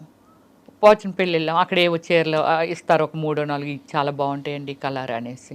ఎవరైనా వాళ్ళ ఇంటికి పిలిస్తే వెళ్ళామనుకోండి, వాళ్ళు చీర పెడతారు. ఇవన్నీ ఏం చేస్తానంటే ఒక 3 ఏళ్ళు ఎన్నేళ్ళు చూసుకుంటూ ఉంటాను, ఇవి పెరిగిపోతూ ఉంటాయి. సో దానికోసమని ఏం చేస్తానంటే ఎవరికైనా సూట్ కేసులకి ఎత్తి మా సిస్టర్స్ ఇంకా పక్కోలో లేకపోతే ఆలో వీళ్ళు ఈ మేనకమ్మకి 4 చీరలు ఇచ్చి లేకపోతే ఈవిడికి మా సిస్టర్ వాళ్ళ ఇంట్లో పనిచేసిన వాళ్ళకి ఇలా పంచుతూ ఉంటాను, ఒక 4 వేసి 5 వేసి చీరలు. రెగ్యులర్ షాపింగ్ హెల్దీ ఈటింగ్ చేస్తారా? రెగ్యులర్ షాపింగ్ హెల్దీగా భోజనం చేస్తారా? అర్లీ అంటే అది నాదంతా పెద్ద సిస్టమ్ అండి. ఒక 2 hours సెటిల్ ఆడతాను. వన్ డే అంటే ఈరోజు సెటిల్ ఆడాను అనుకోండి, రేపు సెటిల్ ఆడను. స్విమ్ చేస్తాను, జిమ్కి వెళ్తాను. జిమ్కి వెళ్ళి మీకు ఒక పెద్ద ఇది చెప్పాలి, జిమ్కి వెళ్తాను కదా, చిరంజీవి గారు, రామచరణ్ గారు, ఉపాసన అందరూ దానికి, విష్ణు అందరూ ఆ జిమ్కి ఉపాసన పెట్టింది మా ఇంటి దగ్గరే. జిమ్కి వెళ్తే చిరంజీవి గారు ఒకసారి నన్ను అడిగారు, అంటే ఎర్లీ మార్నింగ్ ఏమైనా జిన్ను కొట్టేసి వచ్చేస్తావాట, అందరూ అంటున్నారు మంచి స్టామినా సార్, అన్నిటిలోకి దూరిపోద్ది ఇవిడి. యోగా, జంబా, ఏరోబిక్స్, ఫిట్నెస్ మొత్తం అన్ని, మళ్ళీ స్విమ్మింగ్కి వెళ్ళిపోతాను. షవర్ తీసుకొని 11-11:30కి ఎప్పుడో ఇంటికి వెళ్తాను కూల్గా. సెటిల్ ఆడిన రోజు ఒక్కరోజే ఇంటికి ఎర్లీగా వెళ్ళిపోతాను. 4కి లేస్తాను నేను ఎప్పుడు రోజు. అది అలారం అక్కర్లేదు, ఏం అక్కర్లేదు, 4కి వచ్చేస్తారు. పిట్టలు అరవకముందు నేను లేస్తాను, తర్వాత పిట్టలు అరుస్తూ ఉంటాయి. ఏం చేస్తారు లేచి ఫస్ట్ యోగా, కొంచెం ఫిజికల్ యాక్టివిటీస్, ఇవన్నీ. కాఫీ టీ తాగను, కర్డ్ కూడా రేరు, బటర్ మిల్క్ తాగుతాను. కాఫీ టీ మంచి నాన్ వెజ్ ప్రియురాల్ని. అలాని వీక్లీ వన్సే, రైస్ కూడా కాదు. సో అయితే మీరు జిమ్ ఇప్పటికే వెళ్తున్నారు ఆ జిమ్కి? ఏది మానేను నేను, ఏది మానేను. ఇప్పుడు లెగ్స్ ఇలా స్ప్రెడ్ చేస్తాను, బ్యాక్ బెండ్ చేస్తాను, లెగ్ ఇలా స్కై ఇది చేస్తాను, అన్నీ చేస్తాను నేను ఇప్పటికీ కూడా. అసలు వింటుంటే ఒక మనిషి జీవితం గురించి వింటున్నట్లేదు మీ దాన్ని చెప్తుంటే. ఒక నలుగురు రమ్యశ్రీలు మీలో ఉండి వాళ్ళందరూ కలిసి ఒక రమ్యశ్రీగా తయారైనట్టు. అంటే you have achieved so much in a short span. And మీకు ఇష్టం వచ్చినట్టు మీ టర్మ్ ఎప్పుడు నవ్వుతూనే ఉంటాను. నన్ను నేనే ప్లాన్ చేసుకుంటాను, ఎవరి హ్యాండ్లోనూ పెట్టను, నాకు నచ్చదు. ఎప్పుడైనా దిగాలేసి ఏడుస్తారా? ఎప్పుడైనా? నాకు అసలు ఏడిపే రాలేదు ఎప్పుడు. మన వల్ల ఇతరులు ఏడ్చారా ఎప్పుడైనా? అది కూడా లేదండి. అది ఇంకా నేనేమైనా ఫీల్ అయిన డే చెప్పాను కదా, 5 కోట్లు అలా పోయినా ఎవరితోని నేను షేర్ చేసుకోను. నా ఫ్యామిలీ కాదు, బ్రదర్స్ కాదు, ఎవరితోనూ పంచుకోను. నన్ను ఏదైనా రిక్వెస్టింగ్ ఏదైనా హెల్ప్ అడిగారు అనుకోండి, వీలైనంత వరకు చేయటానికే ట్రై చేస్తాను. చాలా చేసేసాను నేను, బ్యూటిఫుల్, చాలా చేశాను. సొసైటీకి ఎలా చేస్తాను, నా ఫ్యామిలీకి కూడా అంతే చేస్తాను. ఎవరినైనా నాకు తెలియకుండా వెళ్ళి నేను అడ్రస్ ఇస్తాను, మీరు ఎంట్రీ చేసుకోవచ్చండి. చిన్నప్పటి నుంచి అంటే నాకు ఏదైనా అనిపించింది, ఇప్పుడు ₹1 కోటి లేకపోతే 2 కోట్లు నా ప్రాపర్టీ ఏదో అమ్మేశారు అనుకుందాం, నేను ఎందుకు అమ్మారని కూడా అడగను. దాన్ని అయిపోయింది, అది రిపీట్ చేయను మళ్ళీ. బాబోయ్, మీలా ఉండడం చాలా కష్టం. ఎవ్వరా అమ్మేసావు కదా ఎవ్వరని కూడా, గాడ్ ప్రామిస్లీ నేను ఎప్పుడు ఎవరిని అడగలేదు. అమేజింగ్, చాలా చాలా అమేజింగ్ క్వాలిటీస్. చాలా అమేజింగ్గా మీ లైఫ్ని మీరు ప్లాన్ చేసుకున్నారు రమ్యశ్రీ గారు. ఫస్ట్ మీరు అసలు సాహస వనిత. ఎందుకంటే మా ఇంటికి వస్తే మీకు తెలుస్తుందండి, it's like 7 star above my బెడ్రూమే కాదు, హాలే కాదు, డైనింగ్. కూర్చున్నాను అంటే అంత పీస్ఫుల్గా ఉండాలి. బెడ్రూమ్లోకి వెళ్తే ఒక స్వర్గలోకంలోకి వెళ్ళట్టు. అయితే మీరు ఎప్పుడు కాదనను అన్నారు కాబట్టి ఎప్పుడైనా మీరు అనుమతిస్తే వచ్చి మీ ఇల్లు చూస్తాం. అయ్యో షూర్, డెఫినెట్లీ. అదే ఇంకొక ఇల్లు విల్లా కట్టుకుంటున్నాను, కన్స్ట్రక్షన్ అవుతుంది. 5 monthsలో చేంజ్ అయిపోతాను. డ్రీమ్ అంతే. అప్పుడులో రమ్యశ్రీ డ్రీమ్ హౌస్ అని వేశారు. అంటే ఎవరెవరో ఏదో కట్టుకోవడం ఇంకా బాగా కట్టేసి ఉండొచ్చు, కానీ నా టేస్టు, నా ఫీలింగు అంటే పడుకుంటే ఇలా ఉంటుందా అనేది. బెడ్రూమ్ అంటే బెడ్రూము, నా బాత్రూమ్ కూడా అంత గార్డెనింగే. చాలా లవ్లీగా ఉంది వినడానికి. వాష్రూమ్ కూడా వాష్రూమ్ లాగా ఉండదు, అన్ని వాష్రూమ్స్ ఒక మంచి ఒక బెడ్రూమ్ కంటే మించి ఉంటాయి వాష్రూమ్స్. అంటే అది నాకు ఇష్టం అనమాట. మీరు అసలు ఇవన్నీ కాదండి, మీకు ఇష్టం వచ్చిన టర్మ్స్ మీద మీరు బతకడం, ఎగ్జాక్ట్లీ అదే చాలా ఇక్కడ రిమార్కబుల్ థింగ్. ఎగ్జాక్ట్లీ. అండ్ చాలా చాలా inspiring for so many people watching. Yeah. And చాలా మంది మహిళలకు మీరు ఇచ్చిన అడ్వైజ్ ఇవాళ ఏంటంటే మీ డెసిషన్స్ మీరే తీసుకోండి. ఎస్. అండ్ ఎవరికి ఏవి చెప్పది, మనం అబలలు కాము సబలలు అని చెప్పి. అంతే. అంతేగా? ఎక్కడున్నాం స్వప్న గారు? ఎగ్జాంపుల్ మీరే చెప్తున్నాను నేను. మీ ఇంటర్వ్యూ అంటే చాలామంది అంటే నేను మిమ్మల్ని పొగట్టలేదు, నేను ఫ్రాంక్గా చెప్తున్నాను. మీ ఇంటర్వ్యూ స్వప్న ఇంటర్వ్యూ అంటే చాలా జెన్యూన్ ఉంటుంది, చాలా అసలు ఎంత బాగా మాట్లాడుతుంది, అడుగుతుంది, చాలా హోమ్లీ ఉంటుంది. ఇలాంటి నేను ఎప్పుడో విన్నివి, ఎప్పుడో నేను విన్నాను అంతే. సో అలా అంటే ఏమిటంటే నేను కూడా నా సెల్ఫ్ డిసిషన్స్ ఏనండి అన్నీని. ఒకరి వల్ల ఏడవకూడదు, ఒకరి వల్ల నవ్వకూడదు, అంతే. టీవీ ఒక 10 రోజులు చూడకపోయినా ఆశ్చర్యపోవక్కర్లేదు, నాకు టైం దొరకలేదు అంతే. ఎవరైనా ట్రోల్ చేశారా మిమ్మల్ని ఎప్పుడైనా? చేయలేదు, చేయలేదు, ఇప్పటి వరకు లేదు. ఏంటి శ్రీరెడ్డి గారి గురించి మాట్లాడినప్పుడే నన్ను చేయలేదు, నన్ను ఏమనలేదు ఆమె. అంటే నేనేమంటానంటే అండి, ఇప్పుడు శ్రీరెడ్డి అనే ఒక వ్యక్తి ఉంది, ఆమె పర్సనల్ లైఫ్, అవునంతే, తన ఆమెది, ఇట్స్ హర్ చాయిస్, అంతే ఆమె చాయిస్. ఆమె ఎలా ఉండాలని డిజైన్ చేసుకుందో అందులో వెళ్ళిపోతుంది, నష్టము లాభం ఆమె ఫేస్ చేస్తుంది, నాట్ టు యూ అండ్ మీ, అంతే కదా. సో అలాంటప్పుడు నేను ఒకటే పాయింట్ ఆమె గురించి మాట్లాడమంటే చెప్పాను. తప్ప రైట్ అనేది నిర్ణయం తీసేసుకుంది, అయిపోయింది, దాని గురించి మనం ఆర్గ్యూ చేసాం, అనవసరం. కానీ ఫీల్డ్లో ఇలా ఉంటారనుకుంటే చాలా తప్పు. పాడైపోవడమైనా బాగుపడమైనా మనమున్నాము. సొసైటీ నుంచి నువ్వేం తీసుకుంటున్నావు, అంటే నీకేం కావాలి, ఏం తీసుకుంటున్నావు, దాన్ని బట్టి మనం ఫెయిల్యూర్ ఆర్ సక్సెస్ అనేది తెలుస్తుంది. ఆమె ఆ పాయింట్ తీసుకుంది. నన్ను వాళ్ళు వేధించారు, వీళ్ళు పడుకోమన్నారంటే పడుకోకూడదు. నీకు పడుకోవడం ఇష్టం లేకపోతే పడుకోవడం మాని. దాన్ని ఓపెన్ చేయడం వల్ల నష్టం లాభం ఆమె భరించింది. ఖచ్చితంగా లేదండి. అంటే నేను ఈ విషయంలో తను ఒక పాయింట్ని లేవనెత్తడం, మీకు ఆ ఎక్స్పీరియన్సెస్ అవ్వలేదేమో, మీరు చాలా అదృష్టవంతులు. అలా అయిన వాళ్ళకి ఖచ్చితంగా ఎలా డీల్ చేయాలో అనేది తన స్టోరీ ఓపెన్ అప్ చేసి అలా చెయ్యడం తప్పన్నాను నేను. అది కరెక్ట్. ఏదైతే ఆమె చేసిందో అది చేయడం తప్పు. పోరాడు, నిన్ను నువ్వెందుకు కించిపెచ్చుకోవాలి, అర్థమైంది. అదే అంతే కదా.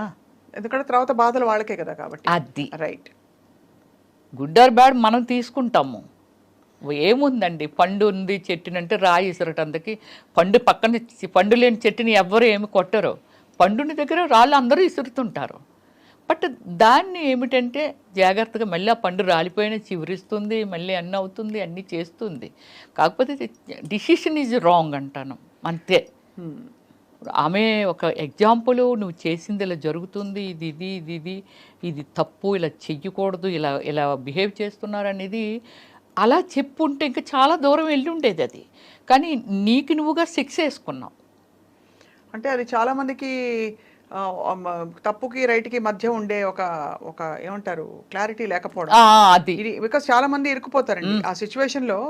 ఎలా బయటపడి చేసింది ఆమె. మీకు మోడలింగ్ కోసం వాళ్ళు తీసుకెళ్ళినప్పుడు మీరు ఎలా అయితే కార్ లో ఇరుక్కుపోయారు, ఇక్కడ పరిస్థితి ఒక సిచ్యువేషన్ క్రియేట్ అయ్యి ఇరుక్కుపోయిన వాళ్ళు చాలా మంది ఓపెన్గా చెప్తారు. ఒకసారి నాకు ఏమైందో తెలుసా, నేను చెన్నైలో షూటింగ్లో ఉన్నాను.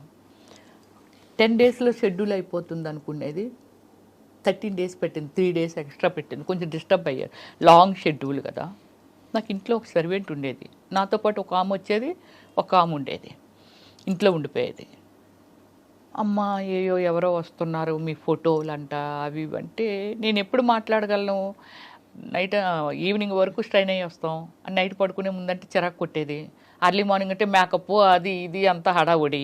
ఇలా దాంతో అమ్మ వాళ్ళు ఈరోజు కూడా వచ్చారనేది, అరే మాట్లాడతానులే అనేదాన్ని. ఇలా అని చెప్పి ఫోటోలు కావాలటమ్మ, వాళ్ళు ఏదో సినిమా తీస్తున్నారంటే, నన్ను తెలుసు కదా, అప్పటికే నేను బాగా ఫేమస్ అయిపోయాను. ఫోటోలు అంటున్నారమ్మా అది ఇది అని అంటే, సరే నేను వస్తాను చూసుకుంటానులే అని అన్నా. వచ్చాను కదా,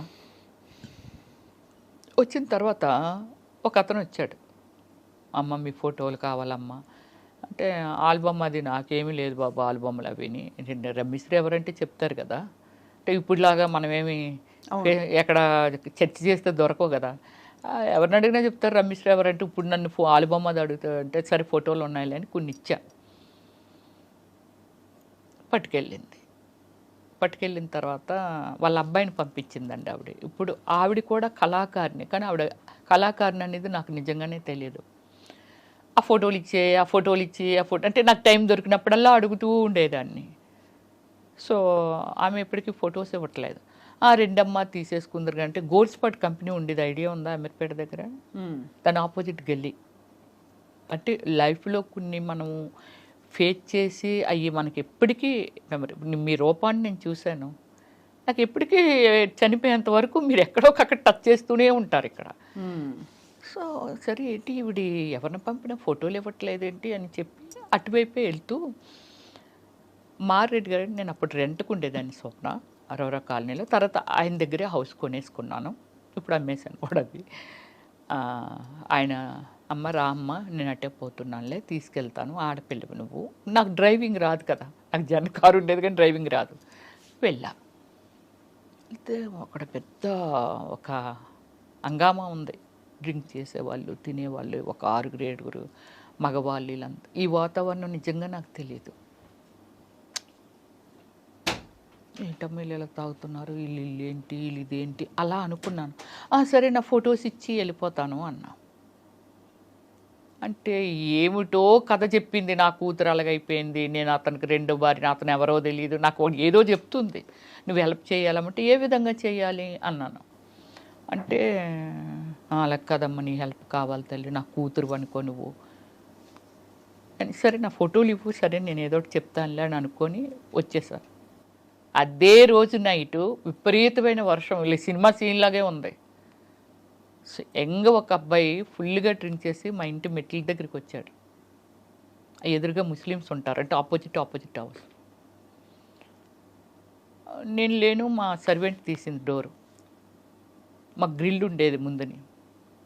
తీస్తే అబ్బాయి వచ్చి, అమ్మ నా రింగ్ పట్టుకొచ్చేసారు కదా ఇచ్చి అండి అన్నాడు. మీరు నేను తీసుకురావడం ఏంటి, మీరు ఇంకెవరైనా అనుకుంటున్నా, మీరు ఇందాక వచ్చారు కదా, అక్కడ అతను ఉన్నది కూడా మనం చూడలా, మీరు ఇందాక వచ్చారు కదా, నా రింగు అక్క తీసుకుంది మీకు ఇచ్చిందంట కదా, నాకు ఎందుకు ఇచ్చింది, ఎందుకు ఇచ్చిందో, మీ ఇంటికి వెళ్ళి తీసుకోమందని. అప్పుడు 9:30 ఎంత అవుతుంది వచ్చాడు నైట్, ఫుల్ డ్రింక్, వాళ్ళ ఇంటి దగ్గర నుంచే అక్కడ డ్రింక్ చేస్తున్నాడేమో వచ్చాడు. అప్పుడు చెప్పాను, మీరు అతను మనం చెప్పింది వినట్లా, చైర్లో వచ్చి లోపలికి వచ్చి కూర్చుండిపోయాడు. మా సర్వెంట్స్ కదా తీశారు డోరు, వచ్చి కూర్చున్నాడు. వెళ్ళమంటే వెళ్ళడే. మీరు నమ్మరండి, అక్కడ నా పేషెన్స్ ఎంత ఉందంటే, తల్లిలాగా ఒక మదర్ లాగా అతనికి, ఇంత అందంగా ఉన్నావు, ఇంత బాగున్నావు అమ్మ, ఇలా డ్రింక్ చేసి ఇలా రియల్లీ నేను తీసుకురాలేదు రింగు, చూడ ఆవిడే ఏదో చేసి ఉంటుంది, నా మీద పెట్టింది, నేను వచ్చాను. నాకు అంటే ఒక రీజను అర్థమైంది. ఆలోచించి నాకు ఎందుకు ఇచ్చి ఉంటుంది అంటావు, నాకెందుకు ఇస్తుంది ఆవిడ ఎవరో కూడా నాకు తెలియదు అసలు. వచ్చాను, ప్లీజ్ వెళ్ళిపో, టైం అవుతుంది, నేను ఏదైనా పోలీసులు పిలిచాను అనుకో నీ లైఫ్. అటు సింగపూర్ వెళ్దాం అనుకుంటున్నాడంట. ఆవిడికి నువ్వెలా దొరికేవు, ఆవిడింటికి నువ్వెందుకు వెళ్ళేది, ఒక మదర్ లాగా అలా అలా అలా అలా అలా అలా ఎక్స్ప్లెయిన్ చేసి అతన్ని 11:30కి బయటకు పంపగలిగాను. నా ఓపుకి నాకు నేనే జోహార్ చెప్పుకున్నాను, ఇంత ఓపుక రమ్య అనేది. ఏం చేసేస్తాడో భయం. మామూలుగా ఎవరినైతే కసురుతారు, లేకపోతే పక్క వాళ్ళని పిలుస్తారు, పోలీసులు కంప్లీట్ చేస్తారు. చెయ్యలేదు అసలు, బ్రతిమిలాడే రీజన్ వాడు కరిగాడు. లాస్ట్కి కరిగి అప్పుడు బయటికి వెళ్ళాడు. లోపల ఒక భయము, వీడు ఫుల్ తాగేస్తున్నాడు, టూ యంగ్ అబ్బాయి, ఏమైనా చేసేస్తాడేమో. బాబోయ్, మీరు అసలు మీ ఎక్స్పీరియన్సెస్ మొత్తం అంతా చూస్తే ఒక కథ బుక్ రాశారంటే మీకు అది రాయించండి యాక్చువల్లీ. అంటే మీరు ఇండస్ట్రీకి వచ్చిన తీరు, ఆ కార్లో అయిన ఇన్సిడెంట్, ఇలాంటి బోల్డ్ జరిగి ఉంటాయి. అవన్నీ కలిపి నిజంగా రమ్యశ్రీ గారు మీరు ఎలా బయటపడ్డారు? బయటపడడం అంటే చెప్తున్నాను కదా, నాకు ఓపిక ఎక్కువ స్వప్న గారు. తర్వాత మీరు భయపడరు మెయిన్. ఫస్ట్ అది ఏదైనా అవనియండి, నేను వచ్చి కొన్నిట్ల మీద పెట్టి దగ్గర ఒక 15 crores పోగొట్టుకున్నాను. నాకు గాడ్ ఫాదర్ లేక, అంటే చెప్పేవాళ్ళు లేక, ఓ దీని మీద అయితే ఇది పెరుగుతుంది, ఇదైతే ఇలాగ అవుతుంది, ఆ పాపం ఇలా అడుగుతాను ఇచ్చేస్తారా అట్లే, ఇలా ఇలా ఇలా అనుకొని పోగొట్టుకొని ఉంటాను. కానీ ఏ రోజు దాని గురించి నేను ఆలోచించిన రోజు నాకు ఇంకా రాలేదు. ఆలోచించను నేను. మళ్ళీ రేపు స్టార్ట్ అవుతుంది వన్ డే, దానికోసం ప్రయత్నం చేస్తాను నేను. బ్యూటిఫుల్. పోయిన దాని గురించి నెవర్ థింకింగ్, ఇలా ఆలోచిస్తాను నేను. ఏదైనా నేను చెప్తున్నది everything is true. Of course. అంటే వి బిలీవ్ మీరు వచ్చి మీరు ఇంత మీ కథ అంతా చెప్పుకోవడం, మీ జరిగిన ఎక్స్పీరియన్స్ చెప్పుకోవడమే ఖచ్చితంగా మిమ్మల్ని నమ్ముతున్నా. అంటే మీ ఎక్స్పీరియన్స్ ఎంత రియలో అర్థమవుతుంది. ఒక అబ్బాయి చెప్పాడండి, ఓమల్లి సినిమా చేశాను కదా, వాళ్ళ పేరెంట్స్ ఓమల్లి అంటే ఆ నలుగురు అనేది ఒకటి ఏదో వచ్చింది కదా అప్పుడులో, మీరు వినేవాళ్ళు. సినిమాలు, చిన్న సినిమాలు రిలీజ్ అవనివ్వట్లేదు, థియేటర్స్ ఇవ్వట్లేదు, సో ఇప్పుడు ఆ మూవీస్ బయటికి వెళ్ళట్లేదు, అది ఇదని డేర్ అండ్ డాష్తో రిలీజ్ చేశాను. సినిమా యూట్యూబ్లో పెట్టిన తర్వాత ఎవరో నా ఫ్యాన్, వాళ్ళ పేరెంట్స్ సినిమా చూసారట. ఇంత అందంగా ఉంటుంది, అమ్మో ఇంత బాగుంది, ఎందుకు అలాంటి క్యారెక్టర్లైజ్ చేస్తుంది ఆవిడని. అప్పుడు దాకా నా మీద ఉన్న ఒపీనియను, ఏంటి ఇలాంటి క్యారెక్టర్లు చేస్తుంది ఇవిడి అనేవాళ్ళు. అంటే ఎప్పుడైనా సినిమాల్లో సీన్ వస్తే, ఈ అబ్బాయికి అంత ఒపీనియన్ ఏమీ లేదు నా మీద. ఎవరో ఒక ఫ్యాన్, వాళ్ళ పేరెంట్స్ అంటున్నాడు, అమ్మో ఎలా చేసిందో తల్లి అలాగన్నారంట. అబ్బాయి నాకు ఫోన్ చేసిన థర్డ్ డే అబ్బాయి యూఎస్ఏ వెళ్ళిపోతున్నాడు. ఫోన్ చేసి నాతో చెప్తాడు, ప్లీజ్ మేడం అలాంటి క్యారెక్టర్ చేయకండి, నా పర్సనల్గా ఫీల్ అయ్యి చెప్తున్నాను, very very extraordinary human being, అన్ని షేడుల్లోనూ మీరున్నారు, కానీ సినిమాలో మీరు చేసిన క్యారెక్టర్ చూస్తే చాలామంది ఈవిడ ఎలాంటిదో అంటే సినిమాలో క్యారెక్టర్ని బట్టి, మీ పర్సనల్ లైఫ్ ఎవ్వరికీ తెలియదు, కానీ సినిమాలో క్యారెక్టర్లు బట్టి మిమ్మల్ని తప్పుగా అనుకుంటారు, చీప్గా అనుకుంటారు. కానీ ఓమల్లి సినిమా మీ టాలెంట్ చూసిన తర్వాత ఎందుకు ఈమె ఇలాంటి క్యారెక్టర్లు చేస్తుందా అని నాకు అనిపించింది మేడం. ప్లీజ్ మేడం ఇంకెప్పుడు ఎలాంటి క్యారెక్టర్స్ అన్నాను నేను. ఒక హీరోయిన్ ఉంది, హీరోయిన్ షార్ట్ డ్రెస్ వేయట్లేదా? ఇప్పుడు ఈరోజు మీరు చూస్తున్నారు చాలా ఈవెంట్స్కి, ఒక హీరోయిన్ వెళ్ళాలంటే ఒంటి మీద బట్టలు కూడా లేకుండా వెళ్తున్నారు, అంటే ఆ విధంగా డిజైనింగ్ డ్రెస్. అవును, ఒక హీరోయిన్ని రిసీవ్ చేసుకుంటే కదా ప్రొడ్యూసర్స్, ఆడియన్స్ రిసీవ్ చేసుకుంటే కదా ప్రొడ్యూసర్స్ అమ్మాయిని మళ్ళీ పెట్టుకుంటారు.